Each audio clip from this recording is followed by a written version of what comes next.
I never told my daughter what my wife had hidden inside the old camera sitting in the corner of my shop. When her husband started asking the wrong questions about the lease, my health, my future, I didn't argue, I just watched. Every visit, every move. So I installed a small camera he didn't even know existed. Then one afternoon while I was away, he picked up that camera and tried to open it. That night I watched everything back. That's when I knew this wasn't curiosity. It was a plan. And what he didn't know, my wife had already seen it all years ago. I'm grateful you're here. Before we begin, drop a comment and tell me, where are you watching from? City, country, I want to know. Some elements of this story have been shaped for narrative and educational purposes. Any resemblance to actual names or places is coincidental, but everything I'm sharing with you is worth hearing. The last customer left at 5:20, and by 5:30 I was alone again, the way I had been alone every evening for the past 9 years. I did not mind it the way people assumed I minded it. Solitude in a place you have occupied for 41 years takes on a different quality than solitude elsewhere. The shop had its own sounds at closing time. The tick of the repair lamp cooling, the faint creak of the wooden floor settling. The occasional car passing on Hargrove Street outside with the particular hiss of tires on damp autumn pavement. I knew all of it.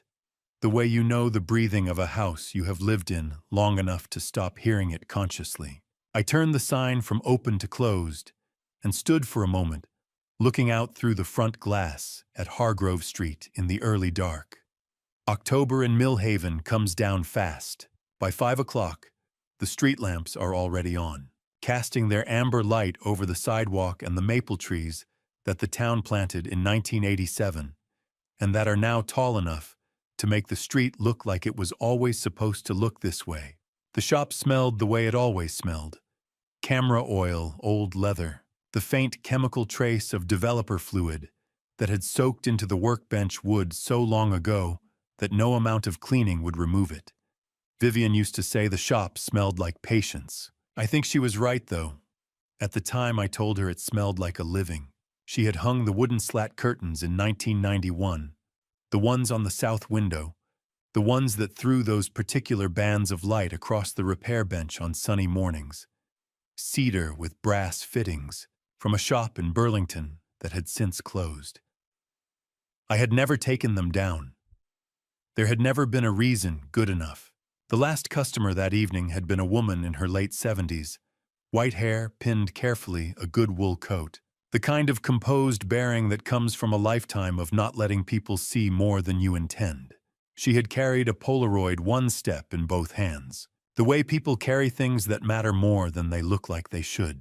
Her son had owned it. He had died in an automobile accident 11 months earlier on a highway outside Burlington, and the camera had stopped working sometime before that. She couldn't remember exactly when. She had found it in a box while clearing his apartment, and had carried it for 3 weeks before deciding to bring it in. I don't even know if there's film in it, she said. I just thought if it could work again. She didn't finish the sentence. She didn't need to. I examined the camera while she sat in the customer chair. The mechanism was simple. A jammed film advance, a small gear slipped from its track. The kind of repair that takes longer to explain than to perform. I worked in silence for 45 minutes. She sat with her hands folded and watched or looked out the window or both at once. When I set it on the counter and showed her that the advance moved freely again, she pressed the test button and the flash fired once in the quiet shop. A sharp white light that lasted a fraction of a second and left the room looking darker than before. How long have you done this? She asked. 41 years, I said. Long enough to know the difference between a camera that's broken and a camera that's given up. She looked at me when I said that. Then she looked at the Polaroid. She paid what I asked without negotiating. People rarely negotiated in this shop, which I had always taken as a sign that they understood what they were actually paying for. And she left at 5:20 with the camera held carefully against her coat, the same careful grip she had carried it in with. I stood at the window and watched her walk east toward the parking structure on Mill Avenue until she turned the corner and was gone. Then I turned back to the shop. In the corner of the glass display case on a square of red velvet sat the Leica M3.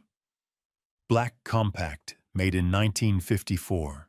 The year my father was finishing his third year of teaching high school mathematics in a town that no longer exists under that name.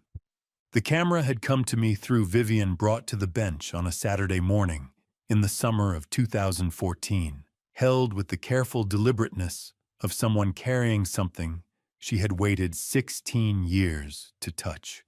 I had kept it there ever since in the place that seemed most natural for it, which was also the place where it was visible every day and where I never quite managed to look at it directly.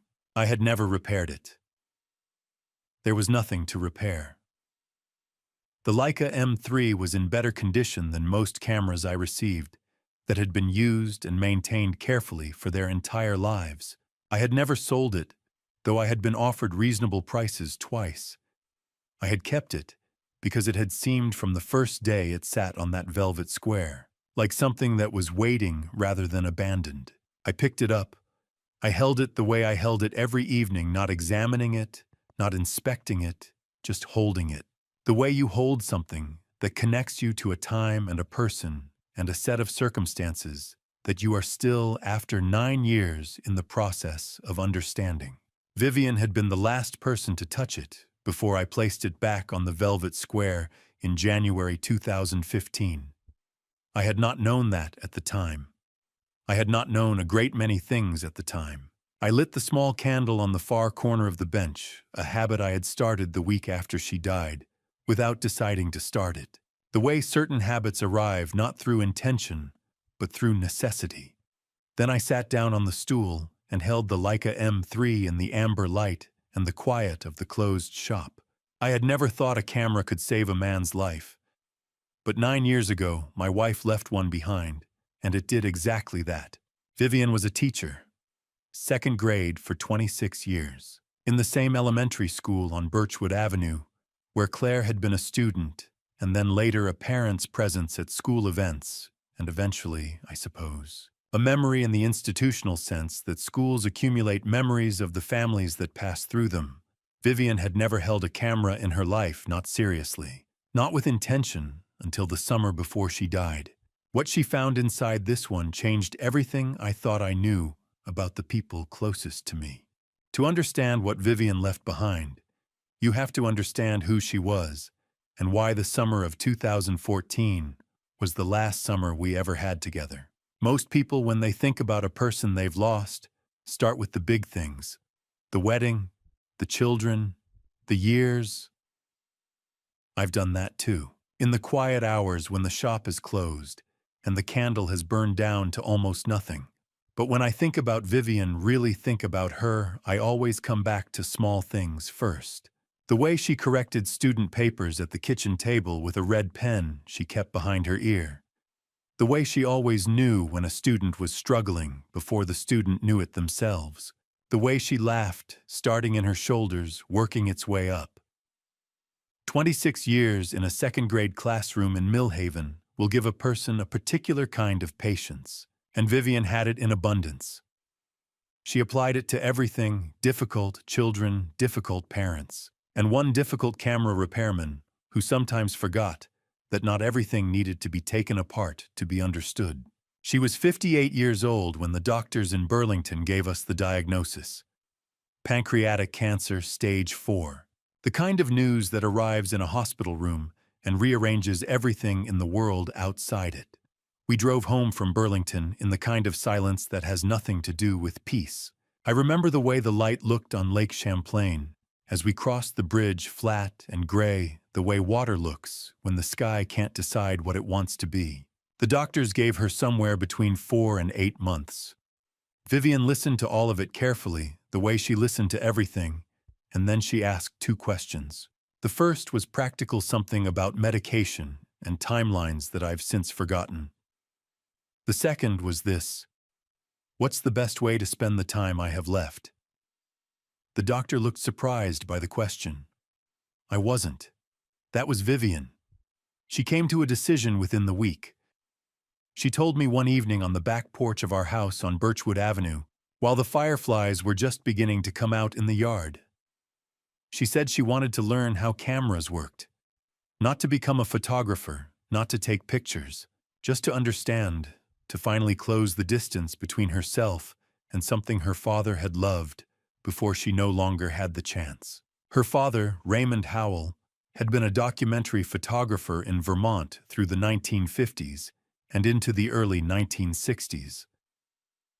He photographed mill towns' farm workers, the changing seasons along the Connecticut River Valley, the kind of quiet, careful work that doesn't make a person famous, but does leave something behind.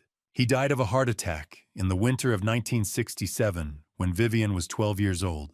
She told me once that she remembered almost nothing about the days immediately after, just the particular quality of cold in the house, and the way his camera sat on the shelf in the hallway for months before anyone moved it. That camera was the Leica M3.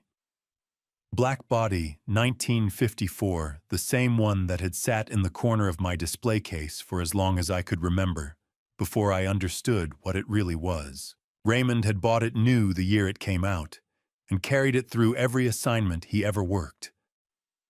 When he died, it passed to Vivian's mother, and when her mother died in 1998, it came to Vivian.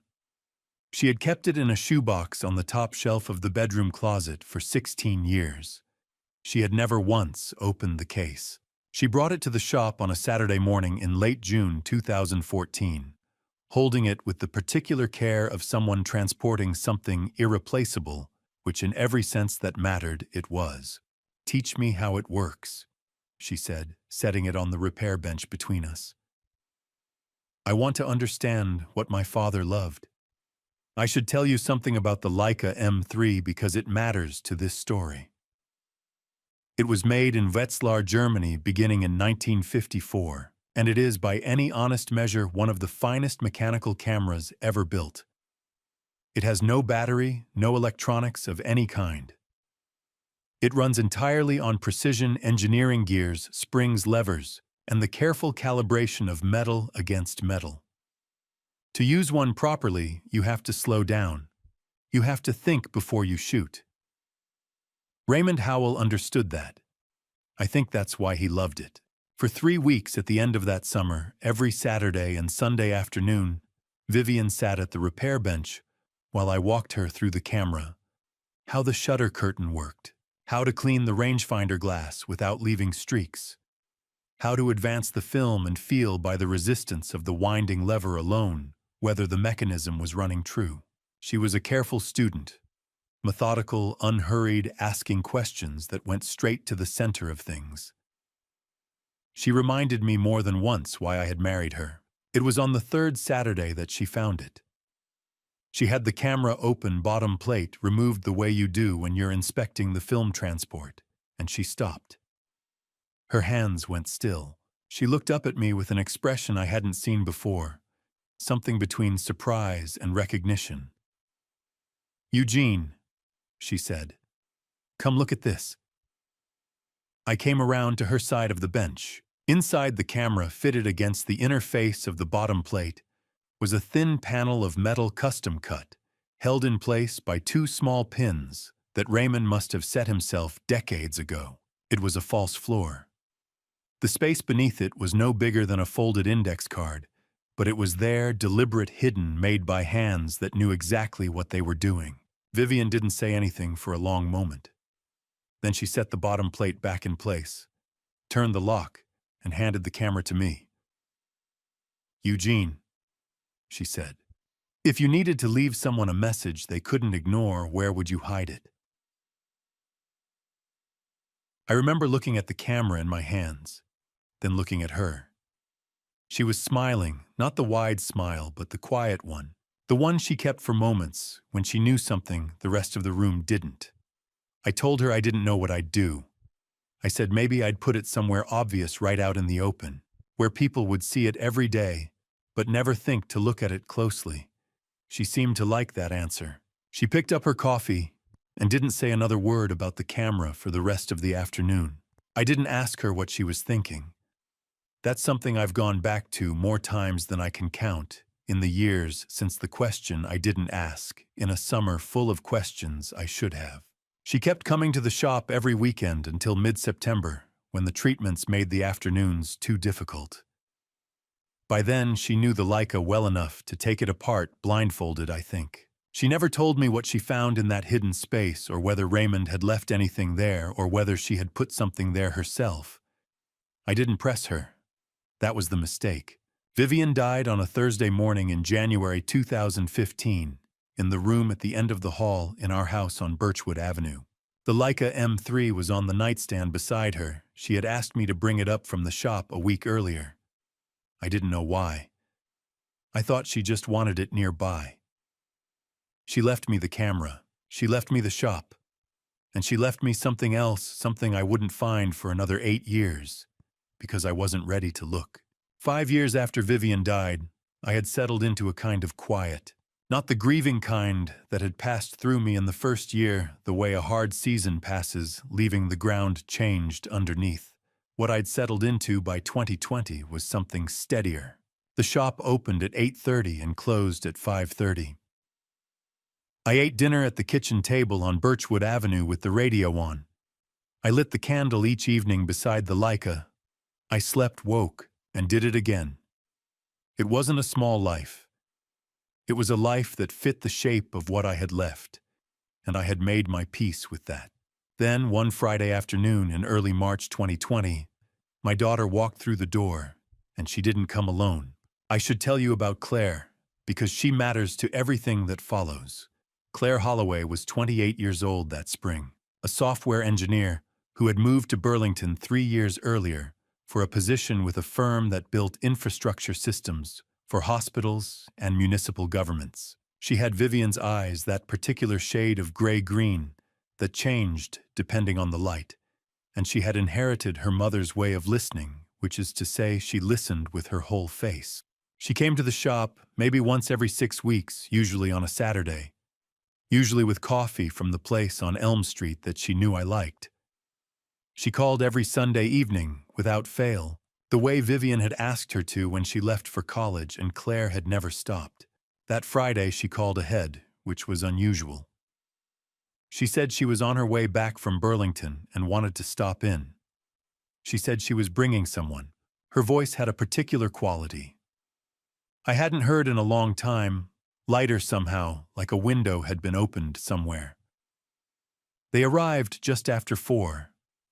Claire came through the door first, unwinding her scarf, and behind her was a man in a navy suit who filled the doorway in the way that some men do not because of size exactly, but because of how they carry themselves. He was tall, dark-haired, somewhere in his early 30s, with the kind of good looks that tend to come packaged with confidence. He extended his hand across the counter before Claire had finished her introduction. "Marcus Dane," he said. "I've heard a lot about this place." His grip was firm without being aggressive, the practiced handshake of someone who shakes a great many hands. I told him it was good to meet him, and meant neither more nor less than that. Claire explained they'd met at a technology conference in Burlington earlier that week, a 2-day event focused on infrastructure investment and regional development. Marcus, she said, worked in commercial real estate, specifically in regional acquisition and development projects. He had a card which he offered without being asked. I set it on the counter beside the register and did not look at it again while he was in the shop. Here is something 41 years of repair work teaches you how to read the way a person enters a room. Not in any mystical sense, just in the plain practical sense of observation. The customers who come in nervous hold their cameras too tightly. The ones who don't understand the value of what they have set it down too casually. The ones who are genuinely curious look at the equipment first. And the ones who are assessing look at the walls, the windows, the square footage, and then at the person behind the counter. Marcus looked at the walls first, then the windows, then the ceiling briefly, the way someone does when they're estimating the height of a room, then the front window and the view it gave onto Hargrove Street, then finally at me. I kept my expression easy. I've had 41 years of practice at that too. He was polite throughout, genuinely pleasant. Actually, the kind of pleasant that is very difficult to fault. He asked reasonable questions about the shop.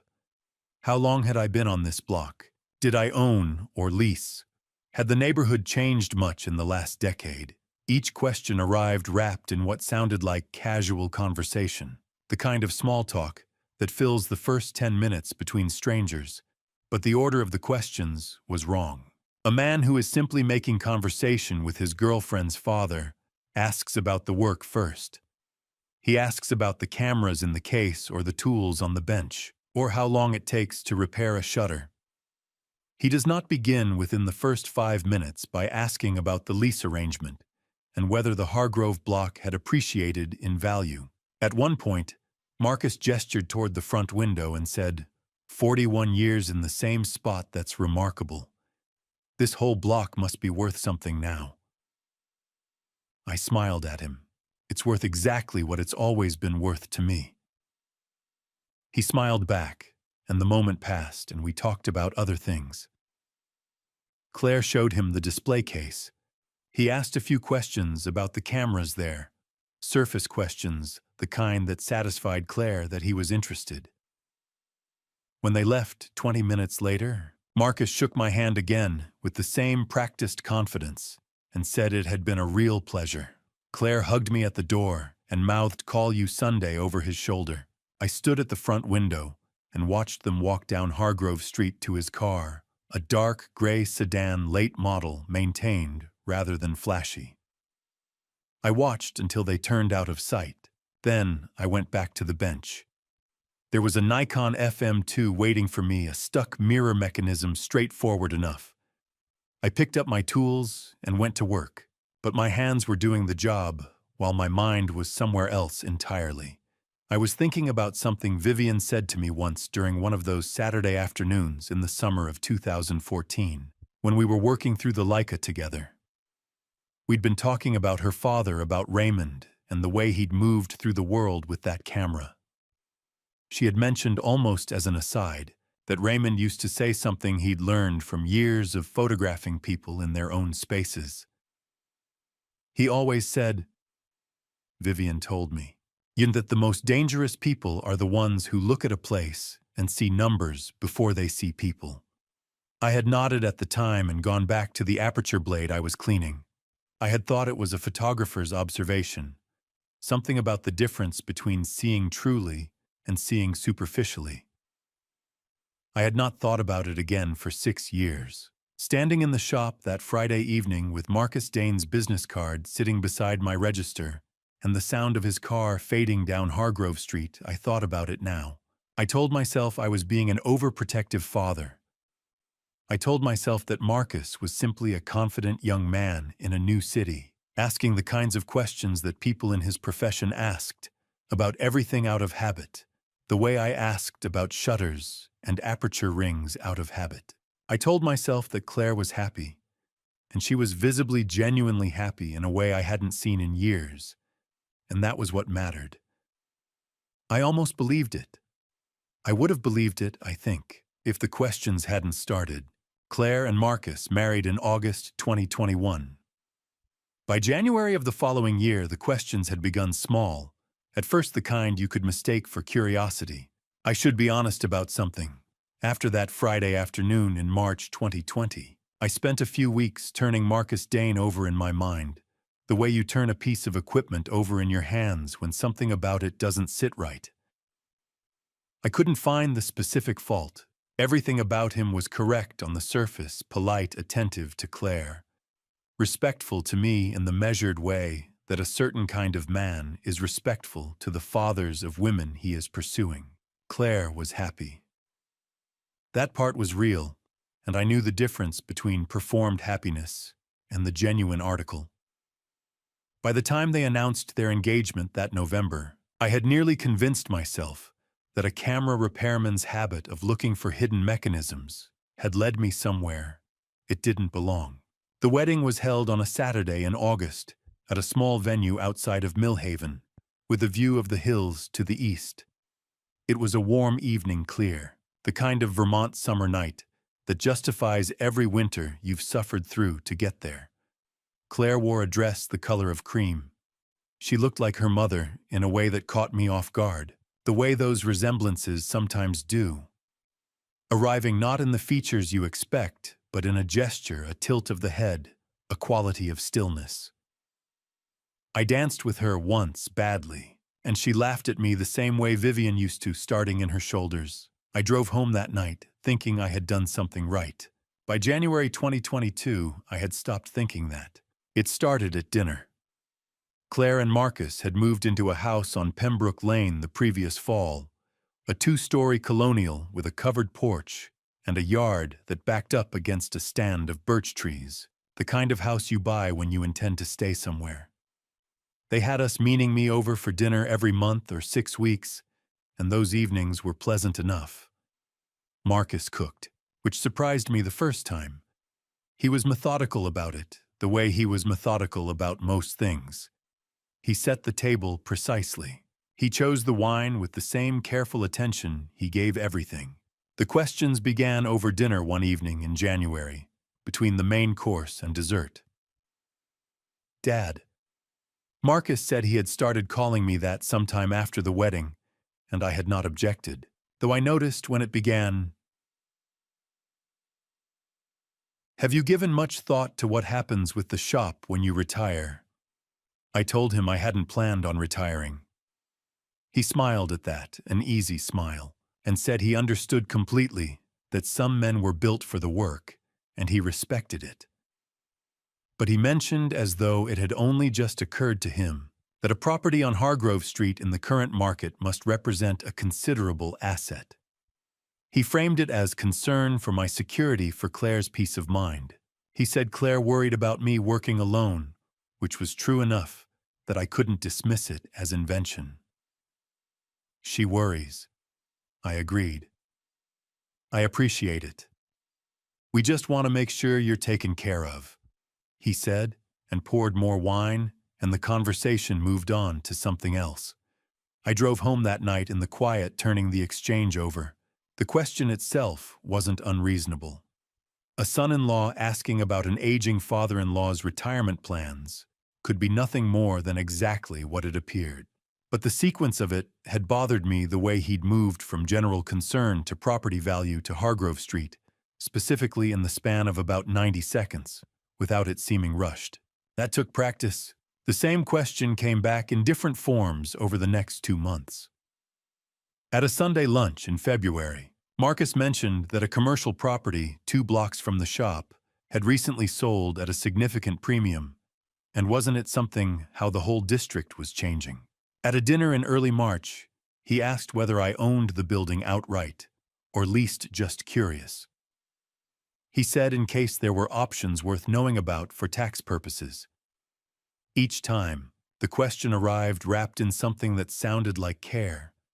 Each time I answered simply and moved on. I kept a small notebook, brown cover, unlined pages, the kind I'd used for repair notes for 30 years. I started writing the dates and the questions down. Then came the afternoon that changed things. Doris Kaplan had worked in my shop for 12 years.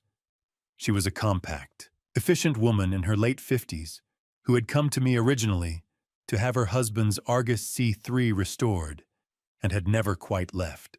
She knew the inventory the way I knew it, by feel as much as by sight, and she had a particular system for the paper files in the back office, lease documents, vendor contracts, insurance records, tax filings, all arranged in a specific order she had established in her first year and never deviated from since.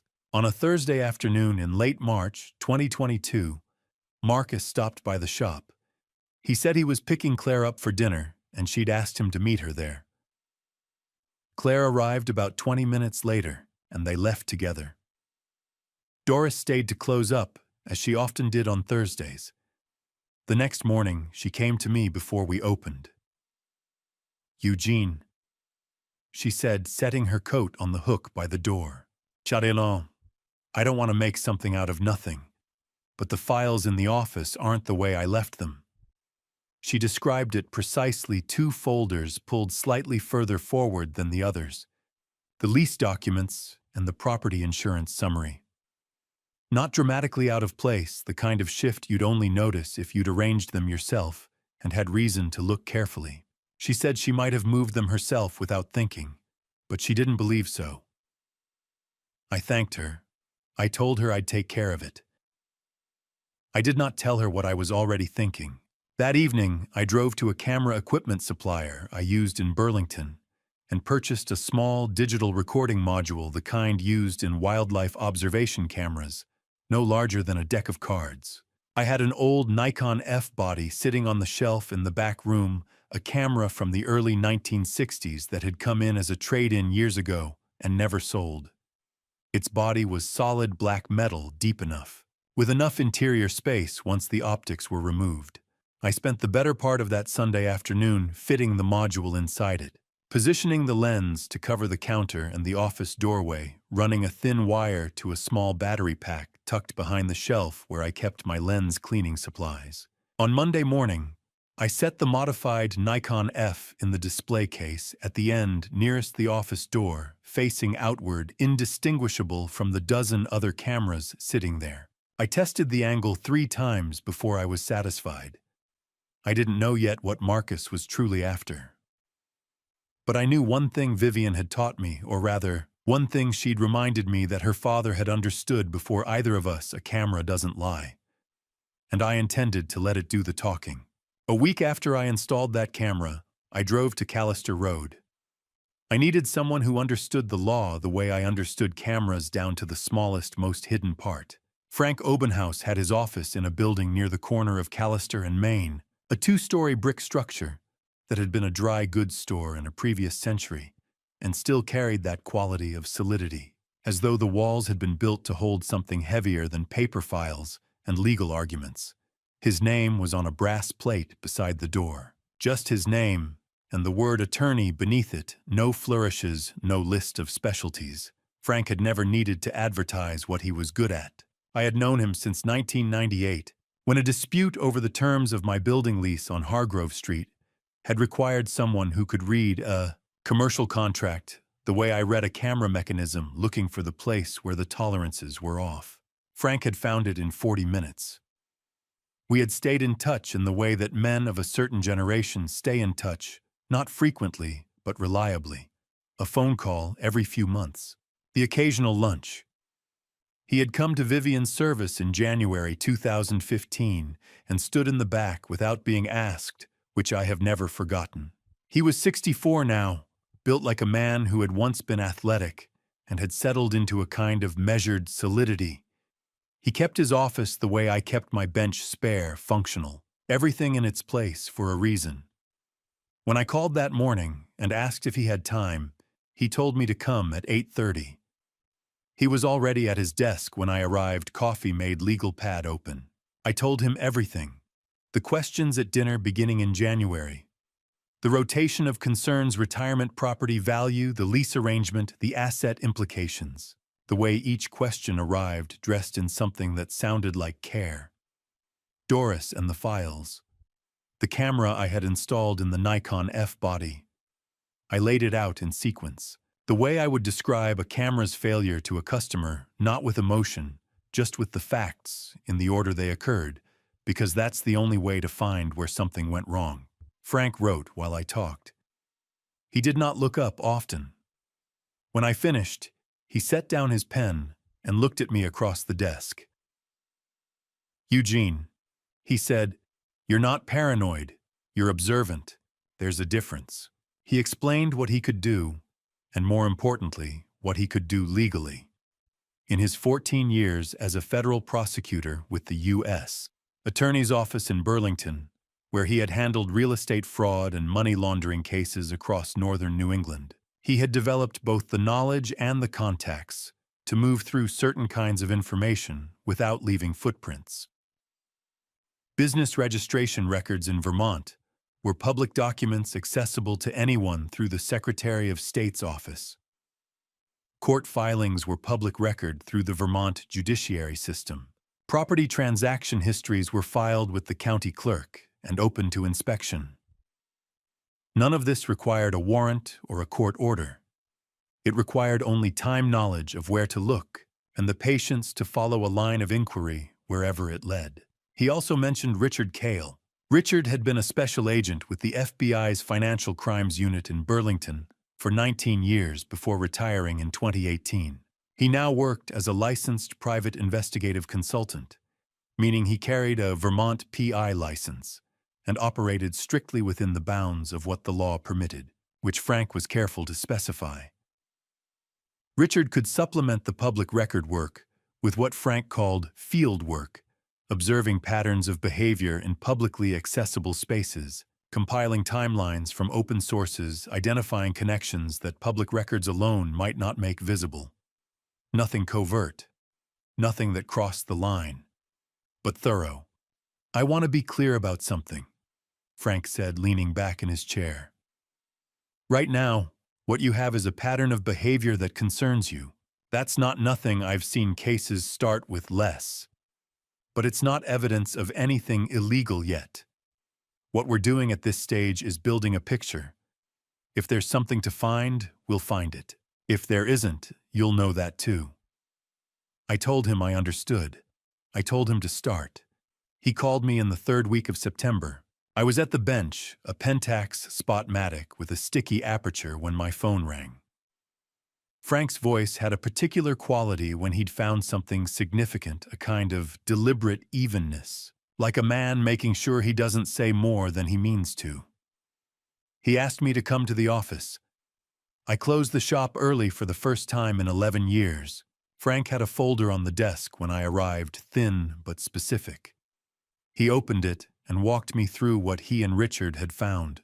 Marcus Dane and a commercial real estate attorney named Neil Pressler had met at least 4 times in the past 6 months, documented through a combination of public property filing records and Richard's lawful observation of their movements in publicly accessible locations, specifically the office building on Birch Street, where Pressler maintained his practice. The meetings had begun in March 2022, within weeks of Marcus's questions escalating at our family dinners. Frank explained who Neil Pressler was, because the name meant nothing to me. Pressler had been in commercial real estate law in Vermont for over 15 years, with a practice focused on a specific and somewhat unusual niche: the acquisition of commercial properties where ownership was complicated, contested estates, liens, aging proprietors without succession plans, buildings where circumstance had created leverage for a buyer willing to be patient and strategic. He was not the kind of attorney you hired for a standard purchase agreement. He was the kind you hired when the transaction required a particular approach. "This is not the attorney a son-in-law hires because he's curious about his father-in-law's retirement options," Frank said. "No," I agreed. "It isn't." Frank set the folder on the desk between us and looked at me steadily. "Marcus isn't working alone, Eugene. And whoever he's working with, they've done this before." I drove back to Hargrove Street in the early October dark and sat in the shop for a long time after. The camera I'd hidden in the Nikon F-body had been running for 5 months. Frank had confirmed that the concern I'd carried since that Friday afternoon in March 2020 was not the invention of an old man's imagination. Something was being built around me carefully, patiently, by people who understood how to do it. I didn't know yet how large it was. That would come later. What I knew that evening was enough. The shape of it had begun to show, the way a photograph develops in the tray, slowly at first, then all at once. Frank's words stayed with me through October. Then, on a Thursday afternoon in November, Marcus came to the shop alone for the first time. I heard the bell above the door at 4:15. I was in the back room reassembling a Canon AE-1 that had come in with a broken shutter spring, and I took a moment before coming out long enough to hear footsteps cross the front room, pause near the repair counter, and then move toward the office doorway. Not browsing, orienting, I set down the Canon and walked out. Marcus was standing near the glass display case with his hands in his coat pockets, looking at the cameras behind the glass with the expression of a man who is looking at one thing while thinking about something else entirely. He turned when he heard me and smiled the easy, open smile that I had seen across 40 or so family dinners, and that I had until April taken entirely at face value. "Quand?" he said. I was in the neighborhood. Claire mentioned she left a camera here for repair, thought I'd save her a trip. The camera in question was a Minolta Hymatic F that Claire had dropped off in September. I had finished it in October. It had been sitting in the ready shelf for 6 weeks. "I have it," I said. "Give me a minute." I took my time going to the shelf. Long enough to be natural, not long enough to be deliberate. When I came back and set the Minolta on the counter, Marcus was still near the display case, but he had moved slightly closer to the door that led to the back office. Not inside it, just closer. "How's business?" he asked. "Steady," I said. "Same as always." He picked up the Minolta and turned it over in his hands. He was not looking at the camera. He was doing what people do when they want to appear occupied while they think. "You know," he said, setting it back down. "I was talking to someone the other day about this part of Hargrove. The whole corridor is changing, Dad. New development coming in from the north end. The waterfront project. It's going to look very different in 5 years." He paused. "Have you ever thought about what this place could become, what it could be worth?" I looked at him steadily. "It became exactly what it was always meant to be," I said. 41 years ago. He smiled at that. Not the easy smile, but a smaller one, the kind that appears when something lands differently than expected. He took the Minolta and said he'd let Claire know it was ready. I told him it was ready now, he could take it. He said he'd rather she pick it up herself, that she'd want to check it was working properly. He left the camera on the counter and said he'd be in touch. He was almost to the door when his phone rang. He glanced at the screen and pushed through to the sidewalk without quite pulling the door closed behind him. The gap was perhaps 4 inches, enough to let in the cold November air and enough to carry sound. I did not move toward the door. I stood behind the counter and did not move at all. The voice I heard was Marcus's, lower than his indoor register, the clipped efficiency of a man handling business rather than performing warmth. "The lease structure is cleaner now. 3.1. Yes." A pause. "The old man's health will be a factor if that changes the timeline we adjust. Tell Neil to hold the filing until we know more." Then the sound of feet shifting on cold concrete.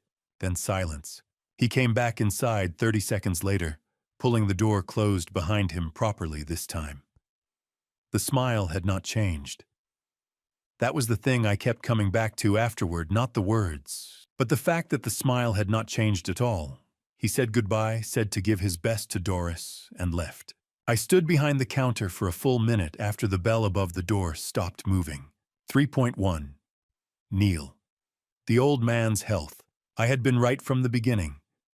Not suspicious, not cautious, not reading too much into ordinary behavior. Right. There was a structure, a number, a timeline, and I was the variable whose condition needed monitoring before the next filing could proceed. I turned off the front display lights and sat down on the stool behind the repair bench. That evening I lit the candle on the corner of the bench and sat with the Leica M3 in the amber quiet of the closed shop.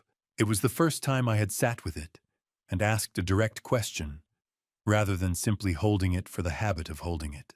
Vivian had spent the summer of 2014 learning something about the world that she had then hidden in the most careful place she knew.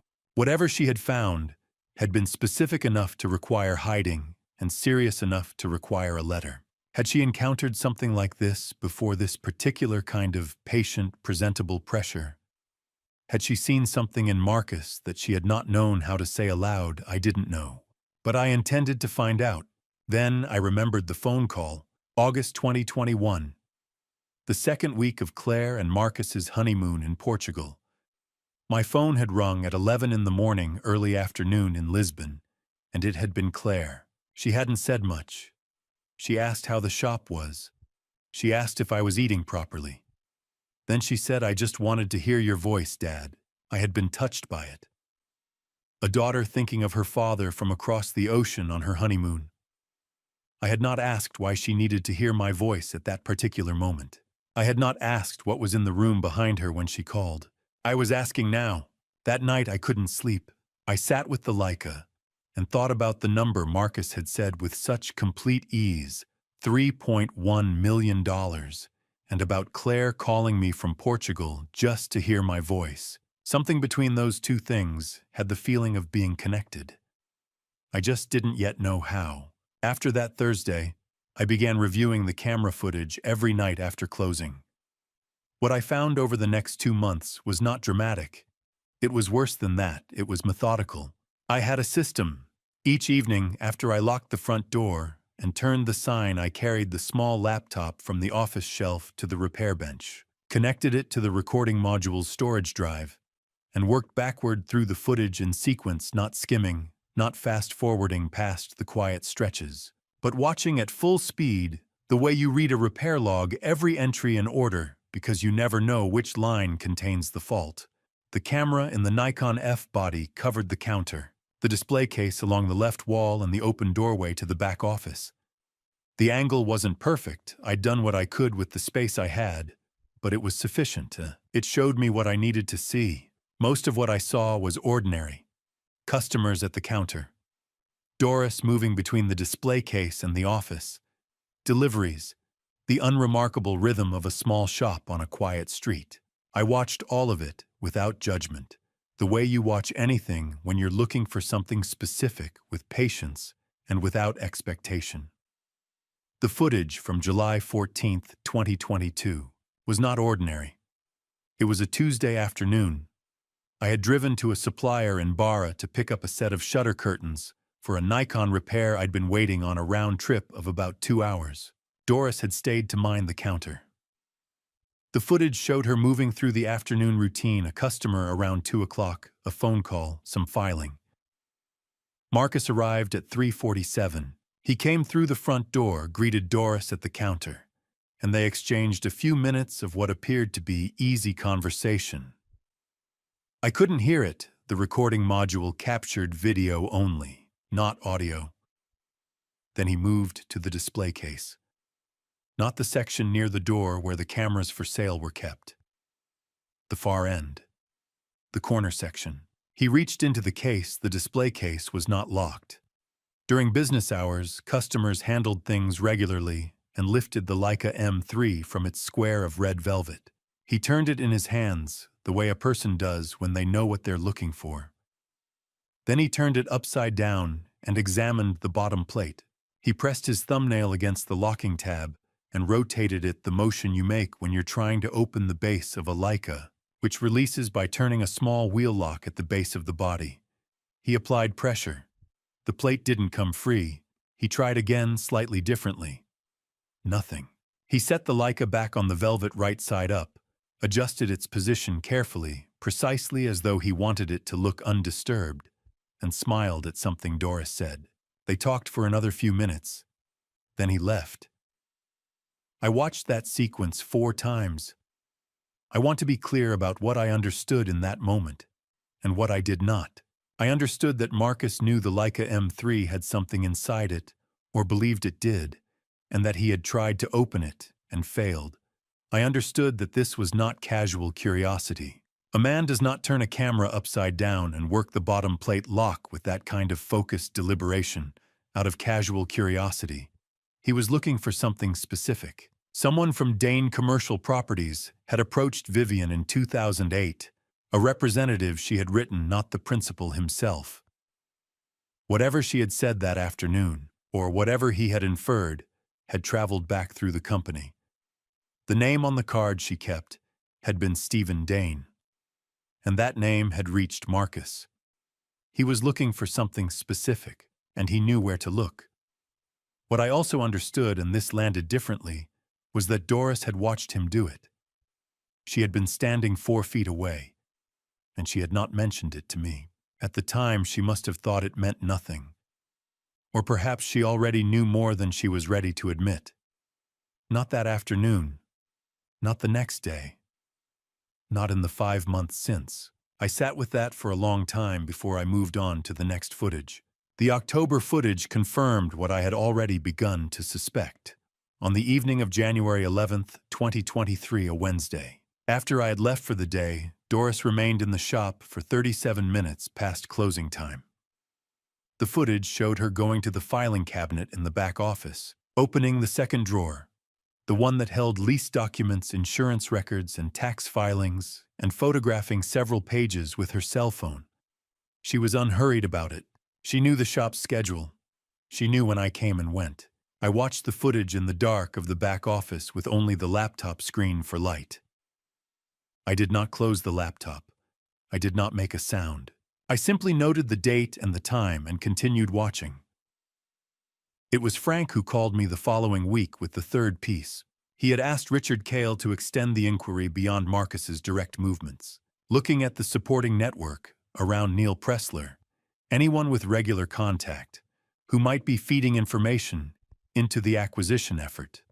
Richard had found her through the kind of careful, lawful observation that took time tracking patterns of movement in public spaces, cross-referencing names against public professional directories, following a thread of association until it led somewhere.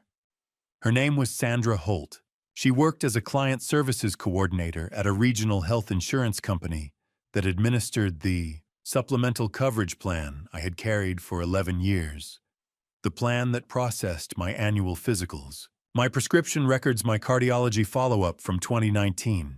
She and Neil Pressler had been observed meeting twice at a coffee shop on Commerce Street over the past 3 months, outside of any professional context that public records could explain. Frank was careful when he explained this to me. What Sandra Holt appeared to be doing, sharing information about a policyholder's medical status with a third party, was a serious federal violation.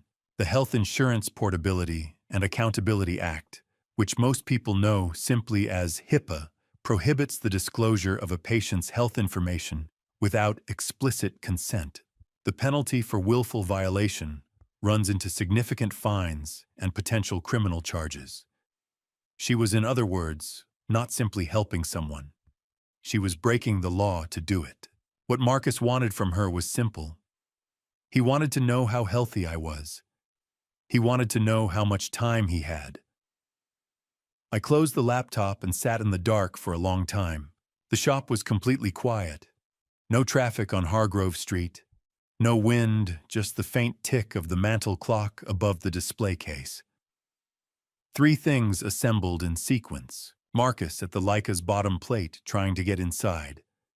Doris at the filing cabinet photographing what was there. Sandra Holt at a coffee shop on Commerce Street, meeting a real estate attorney to discuss a 72-year-old man's medical records. I thought about what Vivian used to say about her father, about the patience that good photography required. Raymond never rushed a photograph, she had told me once, sitting at the bench in the summer light. He waited for the right light. I decided I would wait for the right light too. By February 2023, I had endured enough. Not enough to go to court, but enough to have a conversation. On a Tuesday evening after I locked the front door, I asked Doris to stay. She knew something was coming. I could see it in the way she set down her coat instead of putting it on deliberate. The motion of a person who has been waiting for a particular door to open and has decided when it finally does not to run from it. I made 2 cups of coffee. I set one in front of her and kept one for myself, and we sat across from each other at the repair bench the way we had sat across from each other for 12 years of Monday morning openings and Saturday afternoon closings. Outside snow was falling in the thin, patient way of a February evening that has nowhere else to be. I know about Harold, I said, and I know about the $15,000. Richard found the transfer. Doris did not deny it. She looked at the coffee cup for a moment, and then she looked at me, and then something in her face gave way, not the sharp collapse of someone caught, but the slower release of someone who has been carrying a weight alone for too long, and has finally been given permission to put it down. She cried quietly. I waited. When she was ready, she told me. Marcus had approached her in December 2022, not at the shop, but at the parking lot of the Mercy General Outpatient Center, where she went twice a week with Harold for his treatments.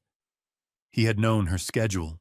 He had known Harold's name and his diagnosis, and the approximate size of the gap between what their insurance covered and what the hospital required. He had been pleasant about it. That was the detail that seemed to disturb her most, how pleasant he had been.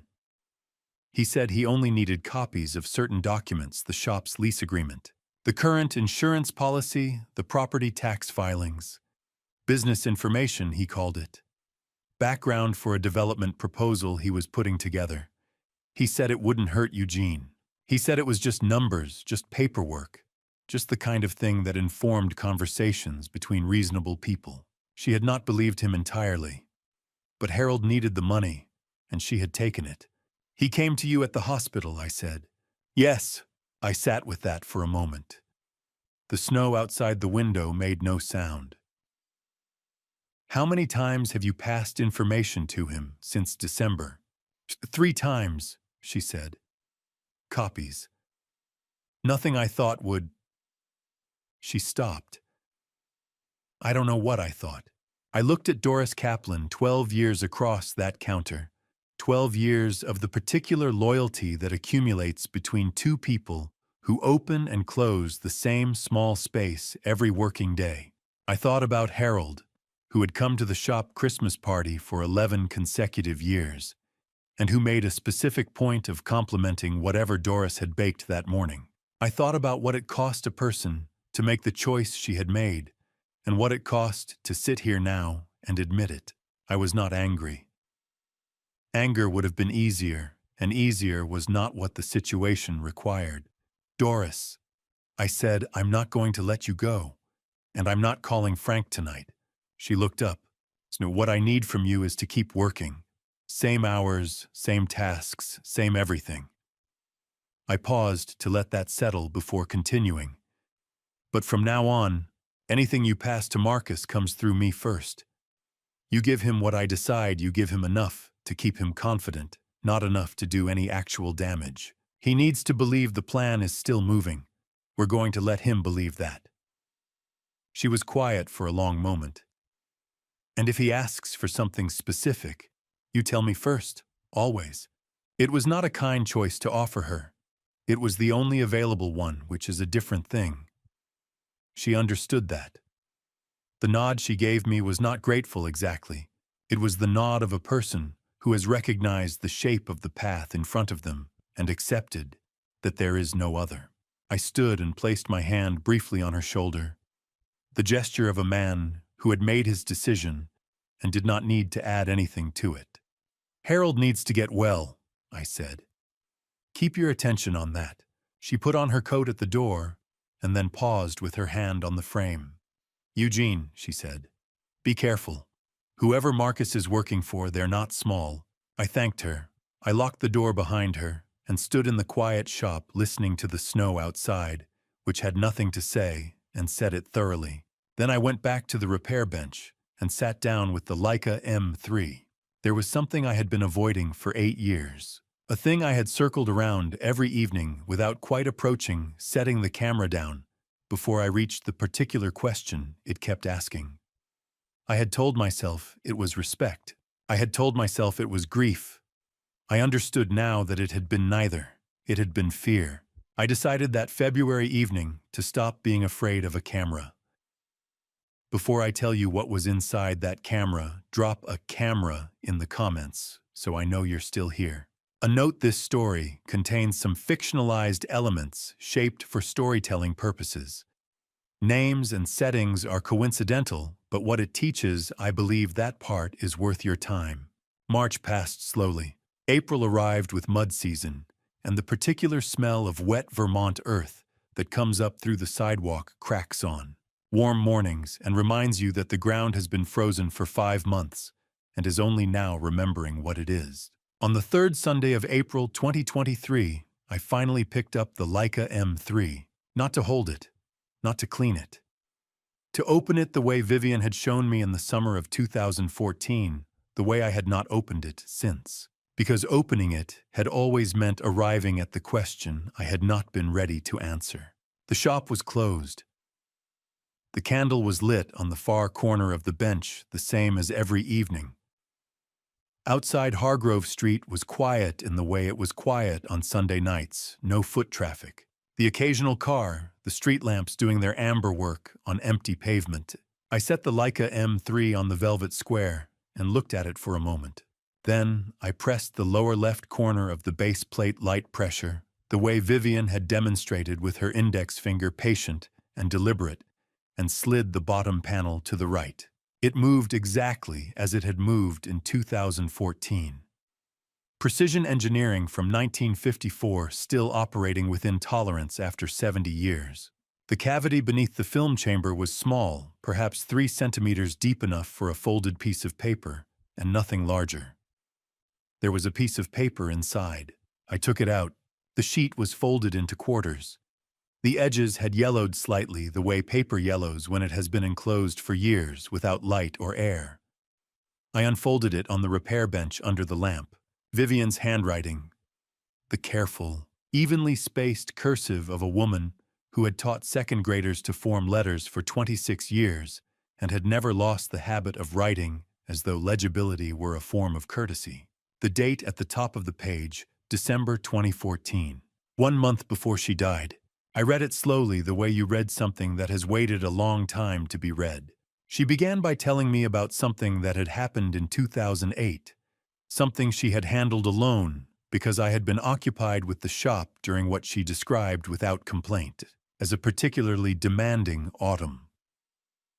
A man had come to her school, not to her classroom, but to the parking lot, on a Tuesday afternoon in October when she was walking to her car after the faculty meeting. He had introduced himself as a representative of a regional development company. He had been well-dressed and pleasant, and entirely specific. The Hargrove Street corridor was under active consideration for priority commercial redevelopment, he said, and property owners in the affected area would benefit from early conversations about their options. He had given her a card. The company name was Dane Commercial Properties. His employer, he said, was a regional principal named Stephen Dane. Vivian had thanked him and driven home and said nothing to me, but she had kept the card. And over the following weeks, she had done what Vivian did when something bothered her. She had researched it quietly and thoroughly. The way a person researches something when they are not yet sure whether they have found a problem or simply an unpleasant coincidence. She had found 2 civil cases in Vermont County records. Both involved property acquisitions in which Dane Commercial Properties had been a party. In both cases, the sellers had been elderly owners of small commercial properties. In both cases, there had been a pattern initial approach, extended negotiation, evidence of pressure applied through third-party channels, a zoning complication here, an insurance irregularity, there followed by a below-market sale within 18 months of first contact. Neither case had resulted in criminal charges. Both had settled quietly. Eugene, she wrote, and I could hear the particular register she used when she was telling me something. She needed me to take seriously. If anyone ever approaches you or the children with an offer to buy the shop, and the name Dane appears anywhere near the conversation, do not sign anything. Not until you have spoken with Frank. She wrote one more line below that. I am telling you this in the only way I trust will reach you at the right moment. You know where to look. You always have. I folded the letter. I sat with it in my hands for a long time. The candle burned on the corner of the bench. The shop was very quiet. Vivian had been dead for 8 years. She had known not about Marcus, not about the specific shape the pressure would take, but about the name and the method and the history behind it. She had known in 2014 and had written it down and placed it in the one object she was certain I would eventually open in my own time when I was ready. She had trusted me to get there. I picked up the phone and called Frank. He answered on the second ring, which was typical. Frank had always kept his phone close in the evenings, a habit from his years at the U.S. Attorney's Office that he had never entirely left behind. Frank, I said, I need you to look up a name. Stephen Dane. A pause. Eugene. His voice had shifted the way Frank's voice shifted when something moved from the category of concerning to the category of significant. Where did you hear that name? I told him. I told him about the letter, about the camera, about December 2014, and the parking lot at Vivian's school in October 2008. I told him about the 2 civil cases she had found and the pattern she had described. The silence on his end lasted longer this time. Come to my office tomorrow morning, he said. First thing. I was at Frank's office at 7 in the morning. He had been there for an hour already. Frank Obenhaus had spent 14 years as an assistant U.S. attorney before leaving the government in 2009 to open a private practice on Callister Street. He was 65 years old, methodical in the way that people become methodical when they have spent decades building cases that required everything to hold under pressure. When I arrived, he had already made coffee, already cleared his desk, and already laid out a thin manila folder with the name Dine written across the tab in his compressed, precise handwriting. Sit down, he said. I sat. I know that name, he said, because in 2011 I ran a preliminary investigation into Dane Commercial Properties as part of a broader fraud inquiry. We couldn't make a case, not enough documentation at the time, and a key witness declined to cooperate. But the file existed. I kept detailed personal notes when I left the office, the kind of thing a prosecutor writes for himself, not for the file. He paused. When you called last night, I pulled it. Then I called Richard Kale. Richard Kale was a former FBI financial crimes analyst who had retired to Burlington 3 years earlier and who occasionally assisted Frank on complex civil matters. By the time I arrived at Callister Street, Richard had already run a current search on Dane Commercial Properties through the Vermont Secretary of State's database and 3 national business registry systems. Frank unfolded a map of Hargrove Street and laid it flat on the desk between us. 7 of the 11 commercial properties on the eastern corridor of Hargrove Street had changed ownership in the past 5 years. Frank pointed to each one: a dry cleaner, a framing shop, a vacant storefront that had been a jeweler until 2022, mixed-use buildings near the Mill Avenue intersection, and 2 others closer to the north end. Different buyers on paper, different LLC names, the same registered agent on every filing, a name that appeared in the 2011 file as well. A paralegal who had processed incorporation documents for 4 separate Dane-adjacent entities over the past decade. Dane Commercial Properties is assembling a block, Frank said.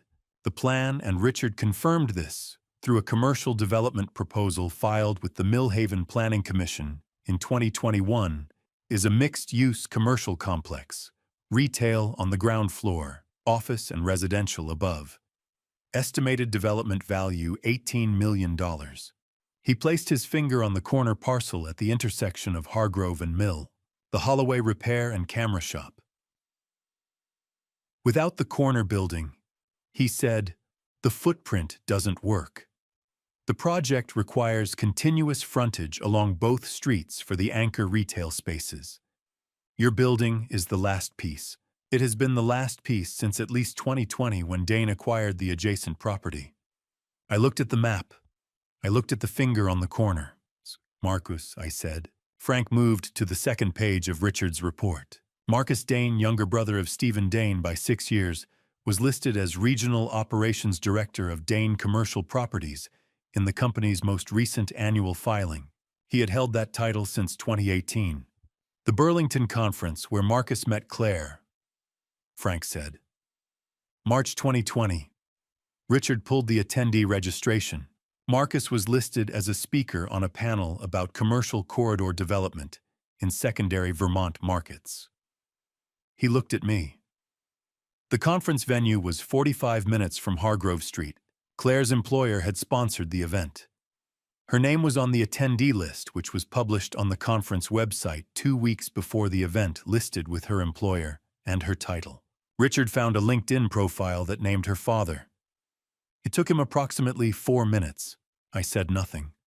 She was selected, Frank said, not unkindly, simply as a fact that required stating. The meeting was not accidental. I sat with that for a moment. The April light came through Frank's office window at a low angle and lay across the map in a long, pale bar, illuminating the grid of Hargrove Street and the 7 marked parcels and the corner building that had been my address for 41 years. I thought about Claire. The particular question that had been forming since November, since the phone call through Marcus's half-open door, since the evening in the closed shop with the candle and the Leica was present, now fully shaped, impossible to ignore entirely. Had she known? I thought about the phone call from Portugal in August 2021, her voice carrying that particular quality, the careful, controlled steadiness of someone who was working to sound normal and not entirely succeeding. "I just wanted to hear your voice, Dad." I put the question away. It was not the right question for this morning. This morning required a different kind of attention. "How long do we have?" I asked. "Richard's assessment is roughly 6 months before they move to a formal acquisition offer. They'll want a decision before the Planning Commission's corridor vote in December 2024. Frank closed the folder. "They've been building this for 5 years, Eugene. Everything since Marcus met Claire has been deliberate." I nodded. "Then I have 6 months to prepare," I said. Frank looked at me steadily. "There's one more thing. Someone has been watching the shop from the street. At least 3 separate evenings in the past 2 months. Richard picked it up while reviewing camera footage from the Callister Street building." He paused. "We need to find out who it is." Frank had noticed it. First, a pattern in the security footage from the camera mounted above the entrance of his building on Callister Street. A man in a dark suit, appearing near Hargrove Street on 3 separate evenings. Richard Cale had pulled the timestamps. The envelope arrived at my shop on a Tuesday morning in late June, slid under the door before I had unlocked the front deadbolt. No return address. Frank's handwriting on the front, neat, compressed. The kind of penmanship that belonged to a man who had spent 14 years writing federal briefs by hand before the courts went digital. Inside were 3 photographs, printed on standard letter paper the way you'd print a document rather than a portrait. Black and white, slightly grainy from the enlargement, but clear enough. The first showed a man standing on the south sidewalk of Hargrove Street across from my shop. He was perhaps 40 feet from the entrance, hands in the pockets of a dark suit jacket, facing the building. The timestamp in the lower right corner read, May 14th, 2023, 7:41 p.m. The second was taken from a different camera angle, slightly higher, from what I later understood was a fixture mounted on the roof overhang of the dry cleaner 2 doors down from the framing shop. The same man. Same jacket, or one very much like it. June 3rd, 2023, 8:09 p.m. The third photograph was the one I kept coming back to. It had been taken head-on, close enough that the camera had captured his face with something close to clarity. He was standing directly across from the Holloway Repair and Camera sign, the one Vivian had painted the lettering on herself in the summer of 1986, with a 1-inch brush and a can of forest green paint that had taken her 3 evenings to finish. The man was not walking past.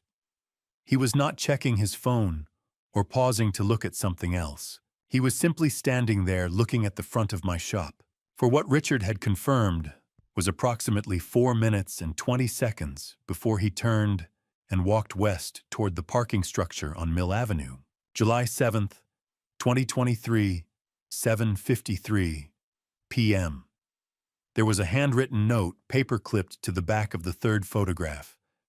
Frank's hand again. Richard cross-referenced the image against Vermont Secretary of State business registration photographs and a 2019 Commercial Property Conference Program, Burlington. Confirmed identity, Stephen Dane, age 44. Regional Principal, Dane Commercial Properties. Brother of Marcus Dane. I sat down on the stool behind the repair counter. I had known Stephen Dane's name since April. I had known the shape of what he was building on Hargrove Street. The LLCs, the filing patterns, the slow assembly of parcels that had been going on since 2018. Frank had explained the architecture of it. with his usual precision, the kind of precision that came from having prosecuted men exactly like Stephen Dane for 14 years without ever quite catching them. But I had not known his face. There is a particular quality to finally seeing the face of a person who has been moving through your life like a hand behind a curtain. It is not satisfying exactly. It is more like the moment in a darkroom when the image begins to resolve in the developer tray, not a relief. Because what's emerging might be something you were not entirely prepared to see clearly. Stephen Dane had a steady face. That was the first thing I noticed. Not hard, not aggressive, steady. The kind of face that would sit across a conference table and speak in reasonable tones about market value and development timelines and the natural evolution of commercial corridors. The kind of face that a 72-year-old shop owner might in a different circumstance have found reassuring. I understood then why Marcus had been sent first. I was still sitting with the photographs when the bell above the door rang and Claire walked in. She hadn't called ahead, which was not unusual on its own. Claire had always been the kind of person who stopped by without warning the way Vivian used to, the way people do when a place has always been home. But the timing lodged in my chest in a way I couldn't entirely account for. I slid the photographs face down under the edge of the repair mat before she reached the counter. "Hey, Dad." She was in her work clothes, the kind of business casual she wore to the office on days when she wasn't presenting to clients. Her hair was pulled back. She looked tired in the way that people look tired when they've been tired for a long time and have gotten practiced at carrying it. "Hey, sweetheart." I came around the counter and hugged her the way I always did, brief, firm. The hug of a New England father who had never quite learned how to make it last longer without feeling like he was holding on too hard. "What brings you by?" "Nothing specific." She moved to the glass cabinet along the far wall, the one that held the cameras waiting for repair. A Rolleiflex with a sticky advance lever, a Canon AE1 with shutter problems, a battered Minolta that someone's grandchild had dropped in the driveway. She looked at them without touching the glass. "You seem tired, Dad." "I'm fine, Claire. Just working through a few things." She nodded. She picked up a small lens cloth I'd left on the counter and set it down again. Then she looked at me, not the quick look of a daughter checking in, but something longer. Something that took its time. I had spent 41 years reading the light in a room, the way it fell, what it revealed, what it softened. I had spent 72 years reading the faces of people I loved. I knew the difference between a daughter who was worried about her father and a daughter who was carrying something she had not yet decided whether to put down. Claire was carrying something. "Is Marcus at home tonight?" I asked. "He had a dinner thing." She said it lightly, the way you say something lightly when the weight of it is precisely the point. "Probably be late."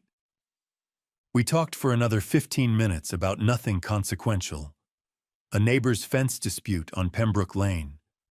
Whether I was eating properly, a film she had watched twice in 1 week because she found it comforting. When she left, she squeezed my arm at the door and said, "Call me if you need anything, okay?" "I always do," I said. I watched her car back out of the small lot beside the shop and turn west onto Hargrove Street. Then I turned back to the counter and lifted the photographs out from under the repair mat.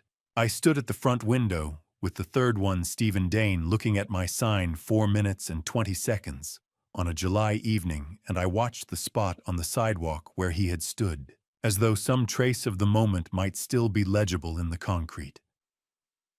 2 separate questions. 2 separate silences. But something told me they were tied together by the same thread, a thread that had first been pulled in August 2021 on a honeymoon in Portugal, when my daughter had called me from an ocean away and said almost nothing in a voice that was working very hard to sound like everything was fine. September came with the colors that Vermont makes better than anywhere else, and with something I hadn't expected, a letter from the IRS. It arrived on a Tuesday, the second week of September 2023. A standard white envelope printed return address from the IRS Service Center in Andover, Massachusetts.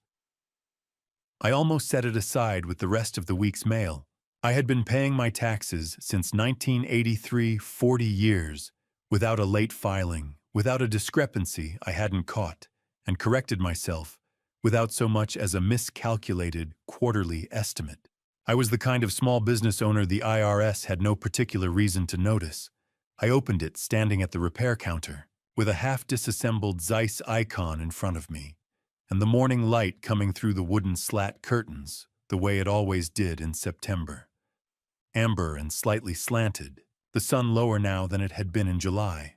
The letter informed me that the Holloway Repair and Camera Shop was under examination for potential underreporting of gross revenue across the 3 most recent tax years, 2020, 2021, and 2022.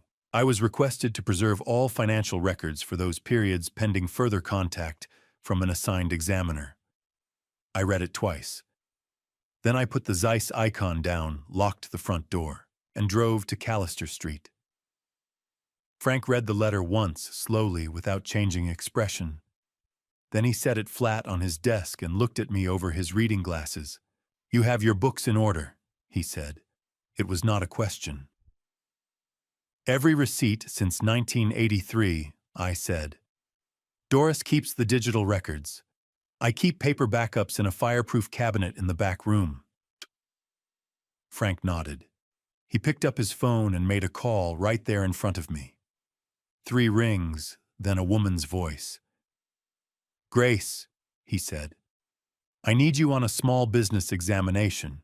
Clean books, bad faith filing behind it, I'm fairly certain. Can you start this week?" A pause. "Good. I'll have Eugene Holloway bring everything to your office by Thursday." He set the phone down. "Grace Portman," he said. "Forensic accountant. She worked financial fraud cases with my team at the U.S. Attorney's Office for 6 years before she went private. If your books are clean, she'll confirm it. And if someone filed a false report to trigger this examination, she'll find the seam." Grace Portman worked out of a quiet office above a title company on Merchant Street 2 blocks from the county courthouse. She was methodical in the way that people are methodical when they have spent years unraveling financial structures that other people built specifically to confuse, not hurried, not showy, just precise. Over 2 weeks, she reviewed every deposit record, every repair invoice, every quarterly filing, every Schedule C going back to 2020. She cross-referenced the reported figures against the shop's bank statements, the supplier receipts I kept in accordion folders by year, and the handwritten repair log I had maintained without interruption since the day I opened. On a Thursday morning in early October, Grace called Frank, and Frank called me. "Everything's clean," he said. 40 years of clean books. Whoever filed that complaint didn't bother to check whether the numbers would hold up, because they were never planning for it to go to a full audit. The goal was the disruption. Get a federal examination, opened freeze your operating accounts during review, put you under enough financial pressure that a purchase offer starts looking like a way out. It was elegant in the way that predatory things sometimes are. A letter on federal letterhead, an examination notice, the threat of frozen accounts. None of it required them to prove anything. It only required Eugene Holloway to feel the weight of it pressing down steadily, until something gave. Frank was already working on the next piece when Grace delivered her findings. Frank filed a formal legal challenge on my behalf, arguing that the examination had been initiated through a fraudulent third-party referral. Through the discovery process attached to that challenge, and drawing on his standing as legal counsel of record, he was able to compel the IRS to identify the organizational source of the referral under the procedural rules governing bad faith examination disputes. The process took 6 weeks. The referring party was listed as Millhaven Realty Group LLC, with a registered business address in Millhaven, Vermont. Richard Cale ran the name against the Vermont Secretary of State's business registration database within the hour. Millhaven Realty Group LLC had been incorporated in 2021 and dissolved in March 2023, 6 months before the IRS letter arrived. Its registered agent address matched a suite in a commercial office building on Birch Street, the same building where, according to Richard's earlier records, Neil Pressler maintained his secondary office. Frank cross-referenced the LLC's incorporation paperwork against Dane Commercial Properties' own filing history. The registered agent who had filed both sets of documents was the same person, a paralegal whose name appeared in 3 other Dane-adjacent LLC formations going back to 2018. Frank put the file down on his desk and looked at me. "This is criminal now, Eugene. Not just civil. We have fraud and false federal filing. That's 18 U.S.C. Section 1001, submitting a materially false statement to a federal agency. 5 years per count." He folded his hands on the desk. "The shell company is dissolved, but the filing exists. The connection to Dane exists. The intent to coerce a property transaction through federal disruption, that's a prosecutable pattern." I nodded slowly. Outside the window, the maples along Callister Street were burning red and orange the way they always did by the 3rd week of October in Vermont. Beautiful and a little ruthless. Vivian had always said the best thing about autumn in New England was that it didn't apologize for showing you the end of things. "How long before we can use it?" I asked. "We need one more piece," Frank said. "Something that ties Marcus directly to Stephen in writing. A document, a communication, something that places both of them in the same operational chain, not just related by blood or corporate structure, but actively coordinating this specific plan." I sat with that for a moment. Then I thought about Doris. I thought about the documents Marcus had asked her to photograph back in October 2022, the lease, the insurance records, the tax filings. I had known about it since February 2023. I had controlled the information she passed to him since then. But Doris had also described the instructions Marcus gave her. He had not been cautious about it. He had sent her messages. He had used his phone. "Frank," I said, "I think I may already have that piece." When I drove back down Hargrove Street that evening, the sky above the buildings was the deep, bruised blue of a Vermont October night, and the street lamps were already on, casting the familiar amber glow over the sidewalk where Stephen Dane had stood in July, and looked at my shop for 4 minutes and 20 seconds without moving. I thought about Vivian's letter, the warning she had written in December 2014, the names she had researched alone, the 2 civil cases she had found, so I would not have to. She had done all of it quietly in the time she had left, so that I would have what I needed when the moment arrived. I was 72 years old. I was tired. Some evenings I was tired in a way that went past the body and settled somewhere deeper, the tiredness of a man who had been carrying something heavy for a long time without quite being able to set it down. But I was not alone. I had Frank and Grace and Richard and Doris, damaged and frightened and trying to do right by Harold, but still there. And somewhere in the files that Doris had passed to Marcus over the past year, carefully managed, carefully controlled, there was a thread I had not yet pulled. I wasn't done yet. Not by a long measure. Thanksgiving that year was held at Claire and Marcus's house on Pembroke Lane. I brought pie. Marcus opened wine. And for 3 hours we sat around the table and pretended that everything was fine. The house was warm in the way that well-maintained New England homes are warm in late November, radiators ticking. The smell of roasting turkey and butter mixing with something faintly artificial from a plug-in diffuser Claire had in the hallway. She had set the table properly, the way Vivian used to set it for holidays, cloth napkins folded into triangles, the good dishes, out a small arrangement of dried autumn leaves in a ceramic bowl at the center. It looked like care. It looked like effort. It looked, if you were not paying attention, exactly like happiness. I was paying attention. I had been paying attention for months, sharpening the habit, the way you sharpen a lens, learning to notice what was present and what was conspicuously absent. And what was absent from Claire that evening was the particular kind of ease that a person carries when they are genuinely at rest in their own home. She moved well. She laughed at the right moments. She refilled glasses before they were empty and asked about Doris and about the Zeiss icon I had been repairing when she stopped by in July. She was performing competence the way I had watched her perform competence since she was 8 years old, and trying very hard not to cry about something she had decided wasn't worth crying about. Marcus was smooth in the way he had always been. Smooth conversation, flowing easily from the wine to local news, to a remark about a new commercial development proposed near the waterfront that he found interesting from a market timing perspective.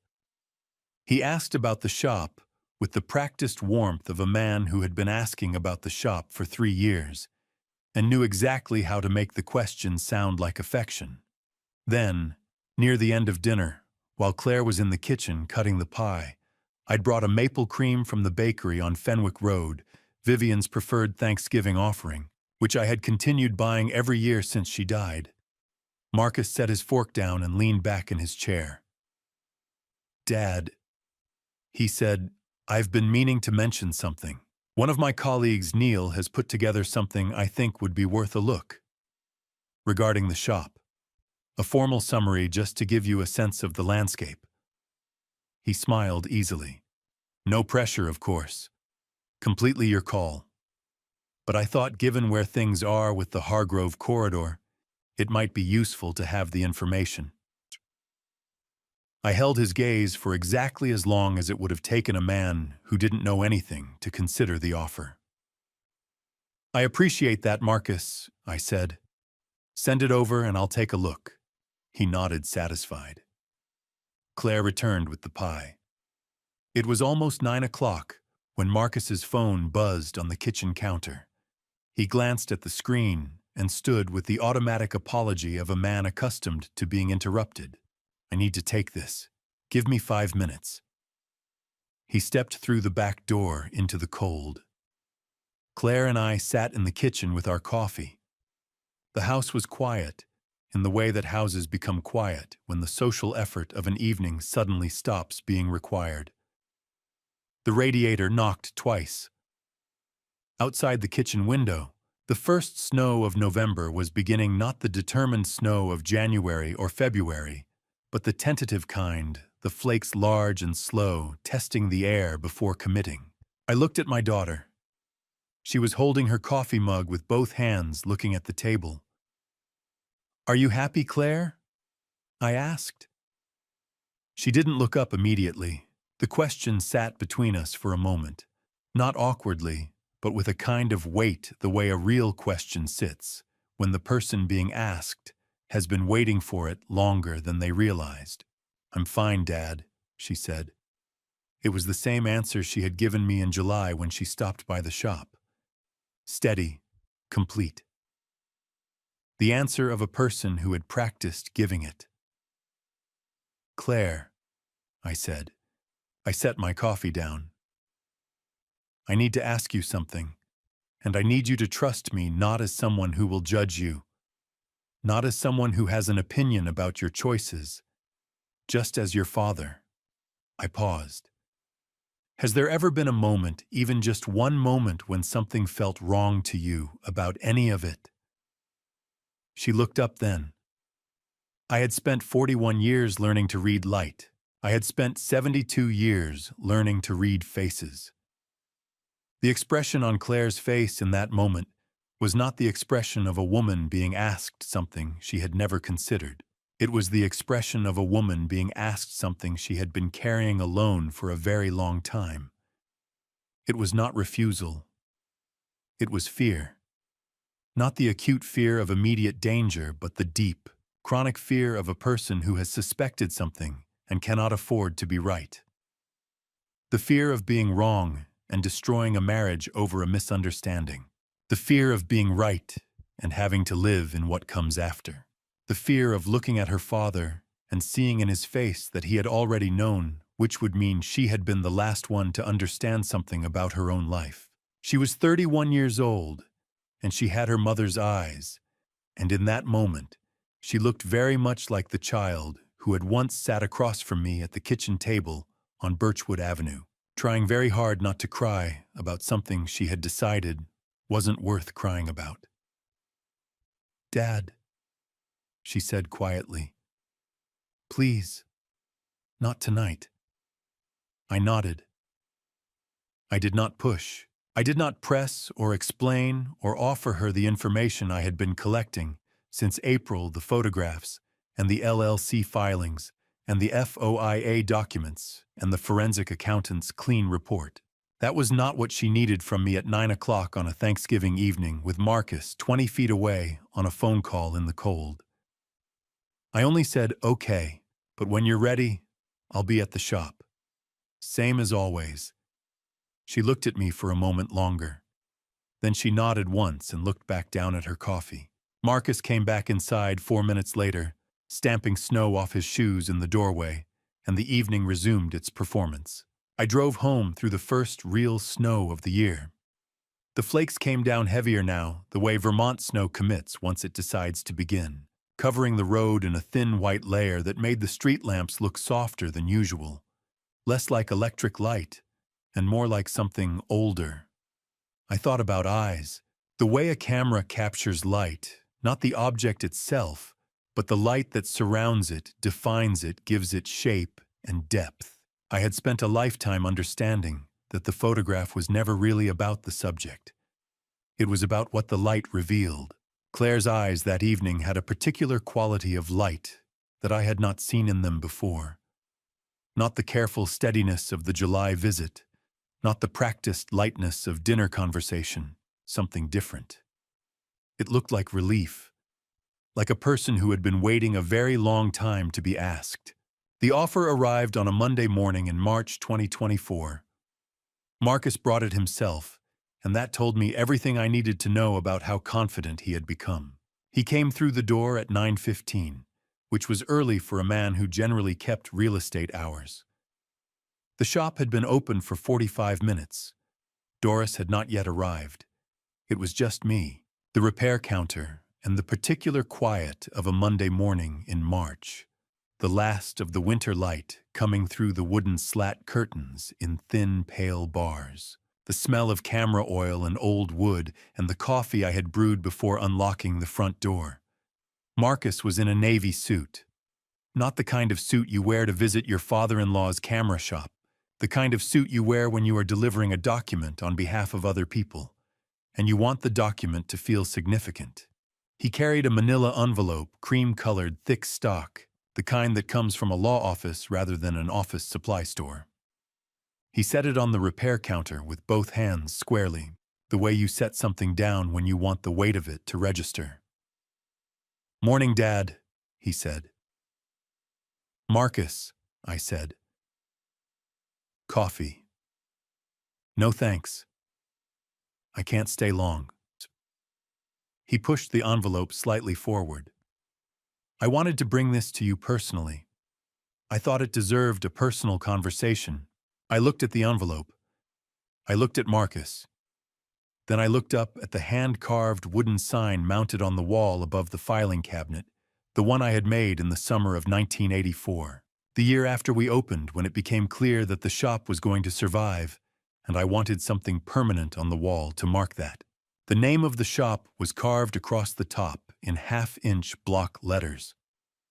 Below it the year 1983, and below that in smaller lettering that I had not carved, but painted Vivian's handwriting, replicated as carefully as I could manage with a fine brush and a steady hand, a sentence she had said to me in our first year of marriage, and that I had never been able to improve upon. "Every photograph is a certificate of presence." I had been looking at those words for 40 years. I looked at them now for exactly the amount of time it would have taken a man who didn't know anything to gather himself before opening an envelope. Then I opened it. The document inside was 4 pages printed on letterhead from an entity called Hargrove Development Partners, LLC, a name I had never seen before. which told me that Frank's earlier explanation about rotating shell companies had been precisely correct. The language was formal and thorough, a full summary of the proposed transaction, prepared by a law office whose address matched the Birch Street building, where Neil Pressler maintained his secondary office. Two options were presented. The first, an outright purchase of the Holloway Repair and Camera Shop property at 41 Hargrove Street, Mill Haven, Vermont, for $2,400,000. Full transfer of title. 60-day closing period. The second, a 15-year commercial lease agreement with Hargrove Development Partners, LLC as tenant, and Eugene Holloway retaining nominal title, for a total lease value of $3,100,000 paid in structured annual installments. At the end of the lease term, a purchase option would vest automatically in favor of the tenant. Neither option included the name Stephen Dane anywhere in the document. Frank had explained this to me months ago. The principal's name would never appear on the front-facing paperwork. That was the function of the shell companies. The document was clean, professionally prepared, and entirely legal on its surface. I read it through once, slowly. I turned each page with the same care I would give a damaged film canister, deliberate, without force. Marcus waited. He had positioned himself on the customer side of the counter, hands relaxed at his sides. He was doing what he had always been good at, looking like a man who was doing you a favor. "Yo, Dad," he said when I set the last page down. "This is a generous offer." Neil was very clear about that. The valuation came in above comparable sales in the corridor by a significant margin. He paused. He also said it won't stay on the table past June. The development timeline has fixed points. They need to know before summer. I was quiet for a moment. I thought about what Frank had told me in April of the previous year, that the Mill Haven Planning Commission's corridor decision was expected by December 2024, that the assembled block would need to be complete before that vote, that the pressure would come before summer. Frank had been exactly right about the timing down to the season. I looked at Marcus. He was watching me with the particular expression of a man who believed that patience and warmth were his advantages, that a 72-year-old shop owner, presented with a formal document and a friendly face and a generous number, would do what 72-year-old shop owners in difficult situations tended to do: feel relieved. I saw the relief in his eyes. It was too early. The relief of a man who believed he had already won. "Let me sit with this, Marcus," I said. "You'll have my answer before June." He smiled. It was a good smile practiced. Warm, the smile of a man who had delivered many offers and recognized the sound of one being accepted. "Of course," he said. "No rush. Just don't wait too long, okay? I want to make sure you're taken care of." He left at 9:32. I watched his car pull out of the lot through the front window. Then I went to the back office and called Frank. "He made the offer," I said. 2.4 outright or 3.1 on a 15-year lease. June deadline. There was a brief silence on Frank's end, the silence of a man reorganizing his mental file. "Shell company on the paperwork?" he asked. "Hargrove Development Partners, LLC. "We'll run it," he said. "Same structure as the last one, almost certainly." Another pause. "Eugene, this is good. This gives us a fixed timeline. We know exactly how long we have." "Frank," I said, "how long do we need?" "We'll be ready by May," he said. I thanked him and hung up. Then I sat down at the repair bench and picked up a Pentax Spotmatic that someone had left for a shutter repair the previous week. The camera was well used, the kind of wear that came from decades of actual work, rather than shelf display brass, showing through the black paint at the corners, the advance lever slightly stiff from old lubricant. I opened the back plate and looked at the shutter mechanism. A camera doesn't take a photograph at the moment you press the shutter button. It takes the photograph at the precise quarter second, when everything aligns: light, distance, aperture, the stillness of the subject, the steadiness of the hand. Press too early and you have blur. Press too late and the moment has already closed. I had been waiting for that quarter second for almost 2 years. Everything was aligning now: the evidence, the timeline, the people in position. The full picture finally resolved in the developer tray.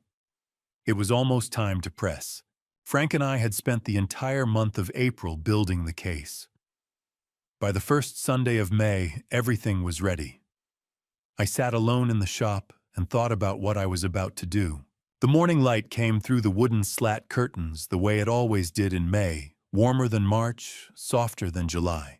The particular gold of a Vermont spring that Vivian used to say was the light she would choose if she could only have one kind for the rest of her life. The shop was quiet. Doris didn't work Sundays. The repair bench was clear.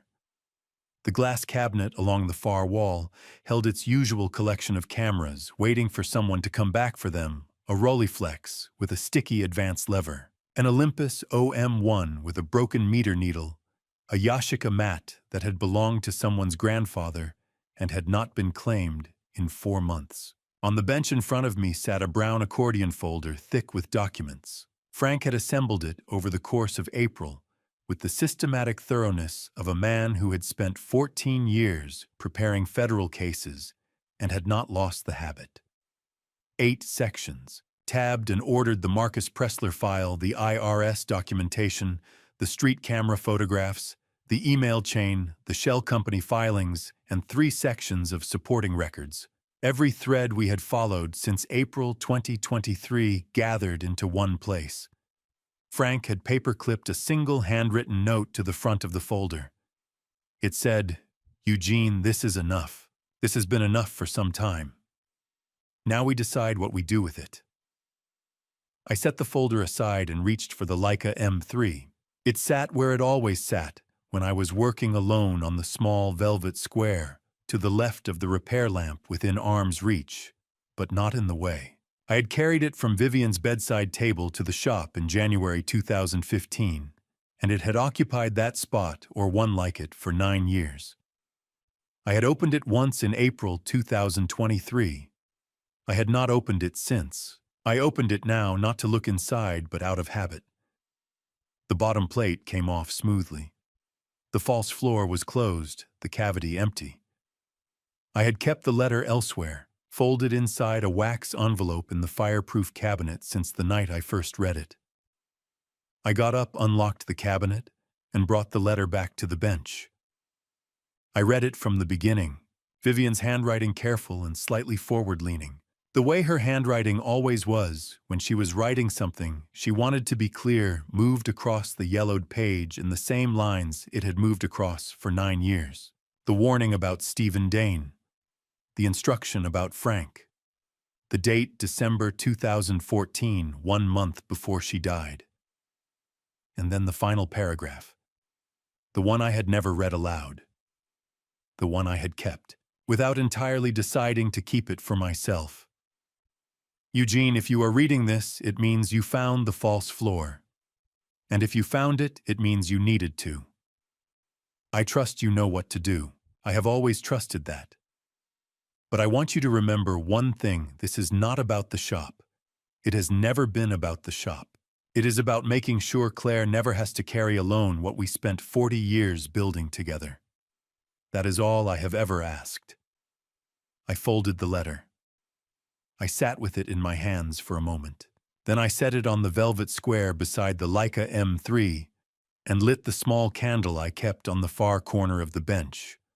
The one I had lit every night since January 2015. The one Vivian would have found excessive and sweet in equal measure. The shop was very quiet. Outside, through the wooden slats, the May light moved slowly across the floor the way it does when there is no wind and the morning is in no hurry. This was the stillest moment of all of it. Not the silence of waiting, the silence of having waited and being ready. I took 2 note card envelopes from the drawer beside the register and wrote the same message in each. In my ordinary handwriting, the handwriting of a man who repaired cameras and kept paper records and had nothing to hide. Dinner. The Crestwood Grill. Saturday, August 10th. 7 p.m., Dad. One for Claire, one for Marcus. I sealed both envelopes and wrote the addresses by hand. I dropped both envelopes into the mailbox at the corner of Hargrove Street and stood for a moment in the May sun. The light was exactly what Vivian had said it was the kind she would have chosen. I stood in it for a little while and let it sit on my face. Then I walked back to the shop, lifted the Leica M3 from its velvet square, and placed it carefully on the passenger seat of my car. It would come with me to the Crestwood Grill. Before I show you exactly what happened at that dinner table, comment "ready" if you've made it this far. I want to know you're still with me. Note portions of this story have been adapted for narrative purposes. Any resemblance to actual names or places is coincidental, but the lesson inside it that one I stand behind completely. The Crestwood Grill on a Saturday evening in August was the kind of place where people came to celebrate. I had chosen it deliberately. What was about to happen deserved to be witnessed even by strangers. I arrived at 6:45 and took the corner booth I had reserved 3 weeks earlier. The lighting was warm, the background noise from the bar kept voices from carrying, and a jazz quartet near the entrance was playing something unhurried.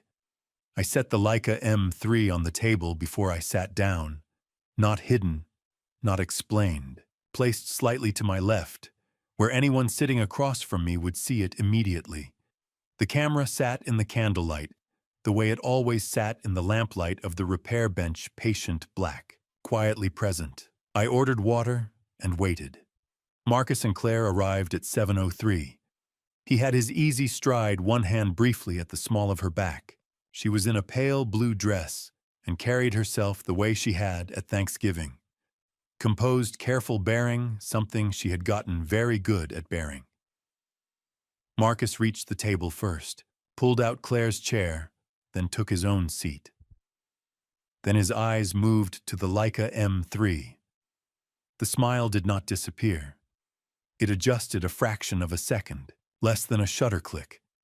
Because what Marcus recognized was not the camera itself, but the act of placing an object on the table before an important conversation begins. That was the language of a person who had prepared something. He had sat across enough negotiating tables to know exactly what that language meant. He picked up the wine list. His right hand was not entirely steady. We ordered. The server cleared the appetizers.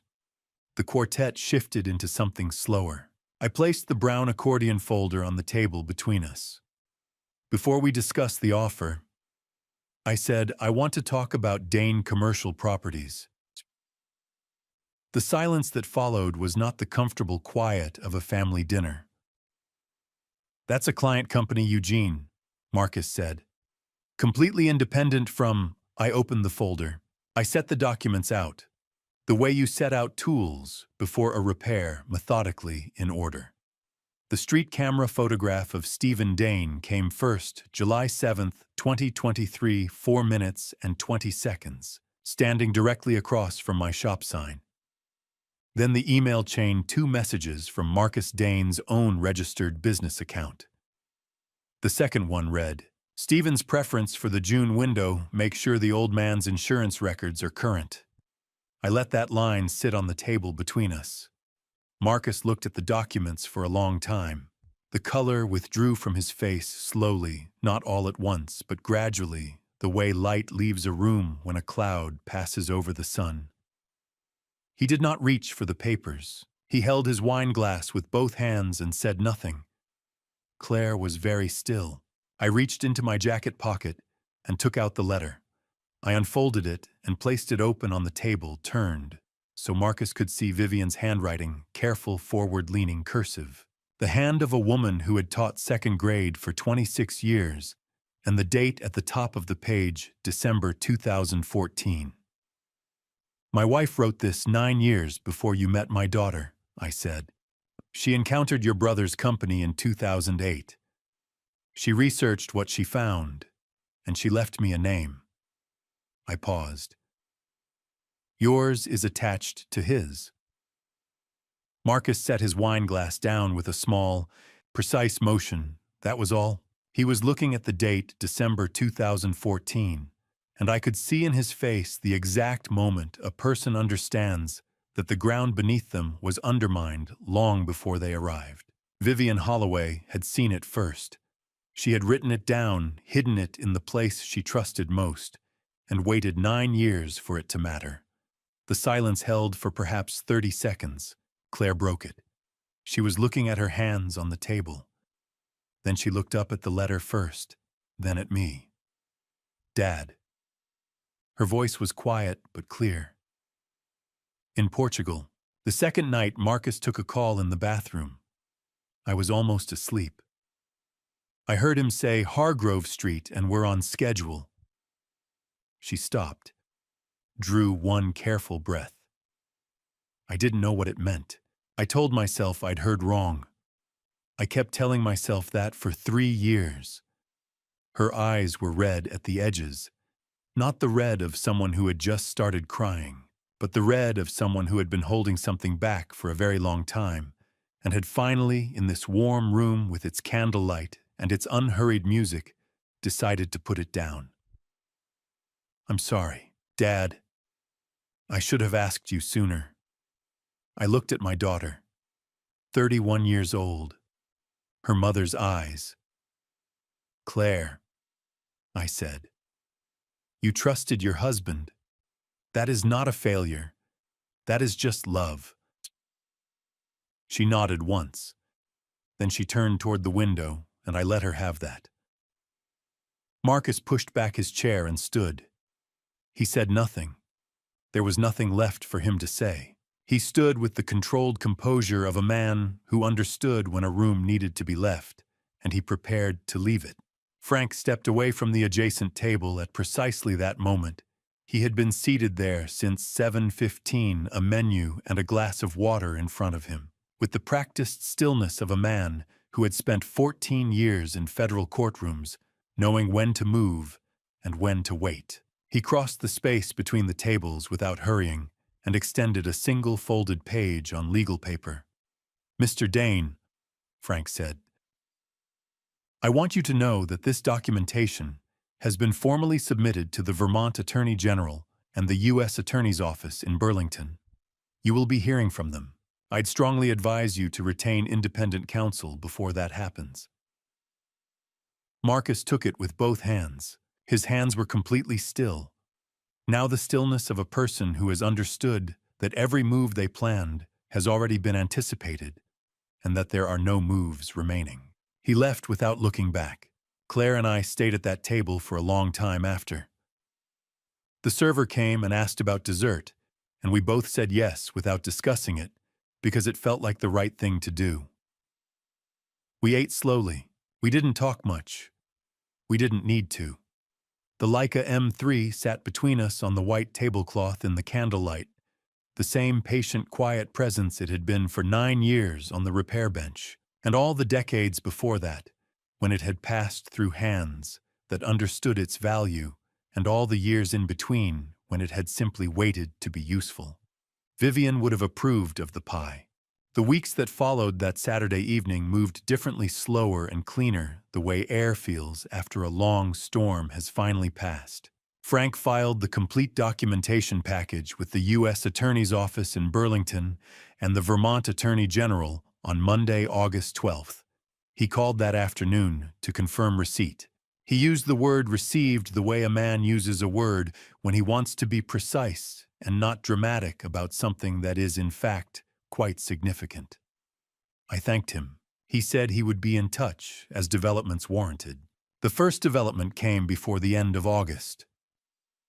Marcus received formal notification of a federal investigation into Dane Commercial Properties' Vermont operations on August 28th. He retained independent criminal defense counsel within 48 hours, not Neil Pressler, who had received his own notification by then and was in no position to represent anyone. I did not feel satisfaction when Frank told me. I felt something more like the absence of a weight I had been carrying so long I had stopped noticing its shape. Stephen Dane was named in a federal complaint in early September. 2 counts of filing false federal documents under 18 U.S.C. Section 1001 and 3 counts of mail fraud under 18 U.S.C. Section 1341, tied to the coordinated scheme to acquire Hargrove Street properties through shell companies and manufactured financial pressure. A reporter from the Millhaven Courier picked it up within a week. The investors behind the $18 million development project began withdrawing within 10 days of the story running. Commercial real estate investment depends on confidence in the principles, and once Stephen Dane's name appeared in a federal complaint, the confidence evaporated with the particular speed of money that has always had an exit strategy. The Hargrove Corridor project was formally suspended by early October. Neil Pressler was suspended from the practice of law by the Vermont Professional Conduct Board on September 19th, pending the outcome of the investigation into his role in the shell company filings. Sandra Holt's license was placed under review the same week by the Vermont Department of Financial Regulation, and her employment at the insurance firm was terminated following an internal compliance review. I did not follow these developments the way a person follows something they have been waiting for. I followed them the way you watch weather, noting what arrives, acknowledging what it means, and returning to the bench. Claire filed for divorce in September. She told me after the papers had been filed on a Saturday morning over coffee from the place on Fenwick Road. She sat on the customer stool across from the repair bench and told me plainly, the way she had always delivered difficult information when she had decided she was ready. "It's done," she said. "I filed Thursday." How are you?" I asked. She thought about it honestly. "Relieved," she said. "Mostly relieved, and a little angry still, but mostly relieved." She moved out of the Pembroke Lane house in the 3rd week of September into a small apartment on Aldrich Street, 4 blocks from Hargrove, close enough to walk on a dry morning. She began coming by on Saturdays without appointment, just the 2 coffees and the customer stool and whatever conversation arrived naturally. Sometimes we talked about the work on the bench. Sometimes she helped catalog the unclaimed cameras in the display case, writing descriptions in a small notebook she had started keeping for the purpose. Sometimes we sat in a quiet that felt, in its texture and ease, like something that had been there all along, waiting for the other things to clear away so it could be noticed. She never asked what I had known or when. I think she understood that the timing had been what it needed to be, and that the answer mattered less than what came after. At the end of October, Doris arrived on a Monday morning before I had unlocked the front door. I saw her through the window glass, standing on the sidewalk in her good coat, holding a white bakery box. I let her in. She set the box on the repair counter without speaking. Inside were 6 pineapple pastries from the Portuguese bakery on Mill Avenue, the kind I had mentioned once, perhaps 12 years ago, that I liked and which she had apparently filed away in the same careful mental drawer where she filed everything that mattered. "Harold finished his last treatment on Friday," she said. "The doctor says the scans are clear." "That's very good news, Doris," I said. She looked at the counter. Then she looked at me. Her expression held the quality of a person who has rehearsed something and then abandoned the rehearsal in favor of whatever is actually true. "I'm sorry, Eugene," she said, "for all of it." I looked at her 12 years across that counter. 12 years of the shop's particular rhythms and the unspoken agreements that accumulate between 2 people who spend their working days in the same small space. I thought about Harold's medical bills and the February evening when she had sat in the closed shop and told me the truth without being asked twice. "Harold's clear," I said. "That's enough." She nodded once. Then she put her coat on properly and went to open the blinds the way she always did on Monday mornings, letting the late October light into the shop in its long, flat autumn angles. We did not discuss it again. We did not need to. On the last evening of October, Claire stayed after coffee and helped me rearrange the glass display case chronological by decade her idea, which was better than the arrangement I had maintained for 11 years. At one point she lifted the Leica M3 from its velvet square and turned it slowly in her hands, the way her mother had turned it in the summer of 2014 in almost exactly this same light. Then she said, "Have you ever actually used this one?" I thought about it. "Sonically," I said. "I haven't." She looked at me. "Why not?" I didn't have a quick answer.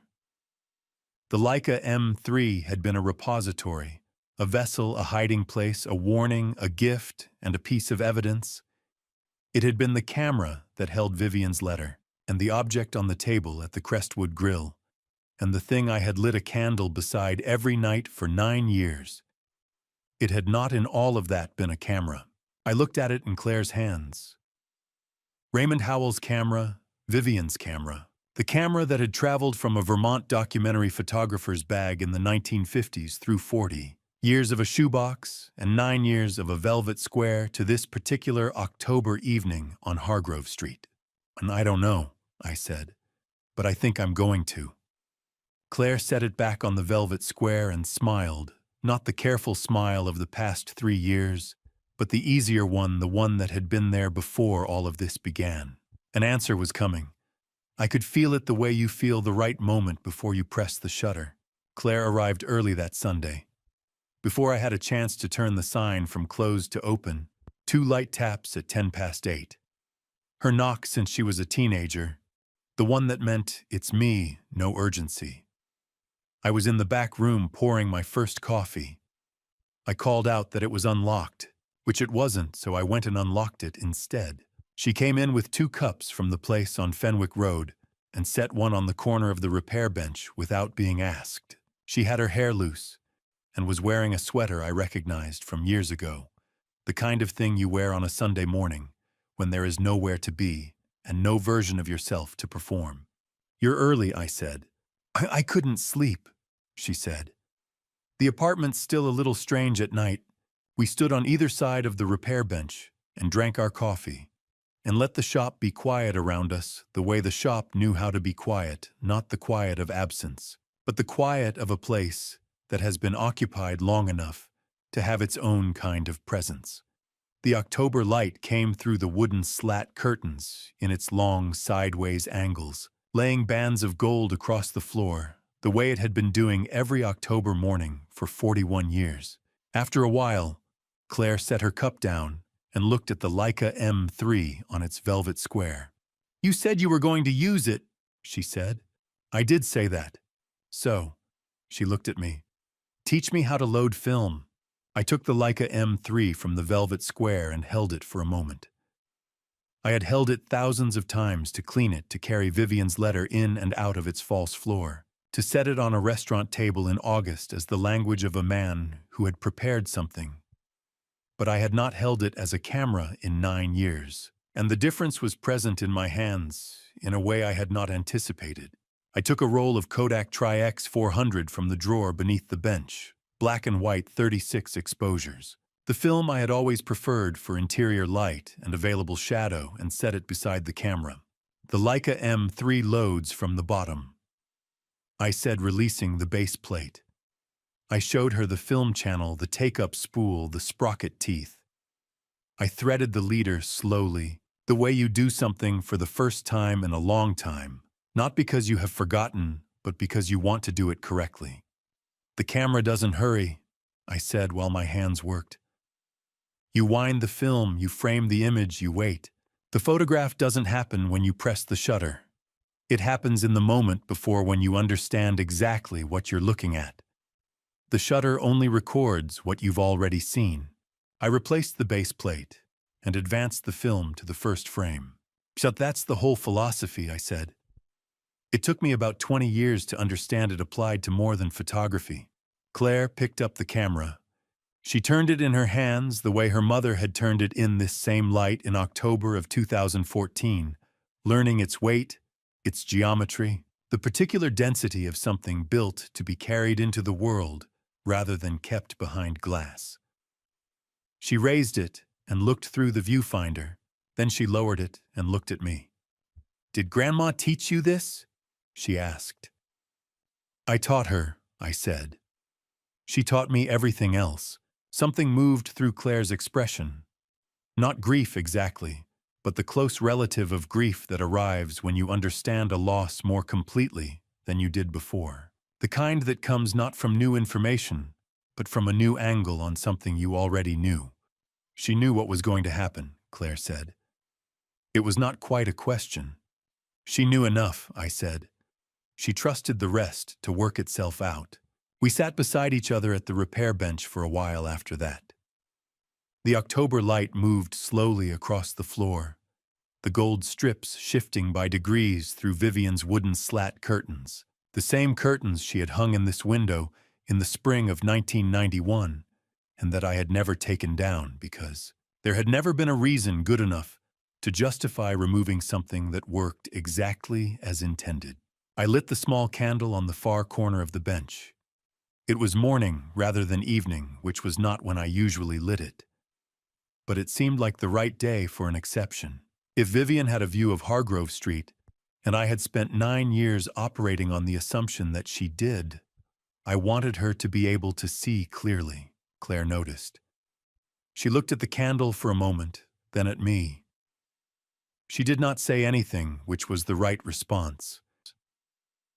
"Claire," I said, "people think I repair cameras. What I actually do is preserve the capacity to see because there are moments that once missed cannot be recovered. Your grandmother understood that. She left us a way to see something we almost missed entirely." I paused. "I think it's time we used it." She was quiet for a moment. Then she raised the Leica M3, settled it against her face, and looked through the viewfinder at the repair bench, at the coffee cups and the candle and the long bands of October light on the worn wooden surface. She pressed the shutter. The sound it made was the sound a Leica M3 makes, a soft, precise mechanical note. Nothing like the exaggerated click of a digital imitation. It was the sound Raymond Howell had heard carrying that camera through Vermont in the 1950s. The sound that had waited in the mechanism of springs and metal. Through every year the camera sat in a shoebox, and every year it sat on the velvet square patient, as the best things are patient for the right hands and the right morning. It lasted less than a quarter of a second. Then it was gone. I did not know what the photograph looked like. I did not need to. The frame had already closed the light already fixed on silver halide crystals in the dark interior of the camera. The image existed now, and it was permanent in the way that only light preserved in darkness can be permanent. 41 years I had kept this shop, kept the bench, kept the sign, kept the candle burning on the corner every evening since January 2015. And now Claire was here, not because I had pressed her, not because obligation had left her no other choice, but because she had chosen to be here. She had knocked twice and carried 2 coffees from Fenwick Road into a camera shop on a Sunday morning in October and asked to be taught something. That is the nature of preserving a thing you cannot make it last by holding too tightly. You have to trust that what is real will find its way back. Vivian knew that. She had always known it. The candle burned on the corner of the bench. The light moved across the floor. Claire advanced the film to the next frame, raised the camera, and looked through the viewfinder at Hargrove Street, ordinary and present, and entirely itself in the October morning. She was ready to take the next photograph. So was I. I'm telling you this, not because I want to be praised. I'm telling it because someone out there needs to hear it. There were nights I sat alone in this shop and asked why everything had to happen this way. I believe God does not allow the things worth preserving to be lost forever. Sometimes He simply hides them in a false floor and waits until you are ready to open it. These are the grandpa stories I never thought I would say out loud. Most grandpa stories don't get told, not because they aren't worth telling, but because the man living them doesn't realize it's a story until it's almost over. This is a family story I owed Claire and Vivian for a very long time. Every family story has a door someone was afraid to open. Ours had a false floor inside a 1954 Leica, Whatever that door looks like in your family story, open it. Don't wait for someone to hide a letter inside a camera to make you do it. Don't be like me. Don't let fear dress itself up as patience. The people who love you never leave anything behind without a reason. These grandpa stories exist because one woman trusted that the right person would find them at the right time. My belief after 72 years, you cannot preserve what matters by holding too tight. Trust that what is real will find its way back. If this reached something in, you leave a comment, share it with someone who needs it, and subscribe so you don't miss what comes next. Thank you for staying with me all the way to the end. Note stories ahead contain fictionalized elements for illustration purposes. If that's not for you, choose what serves you best today.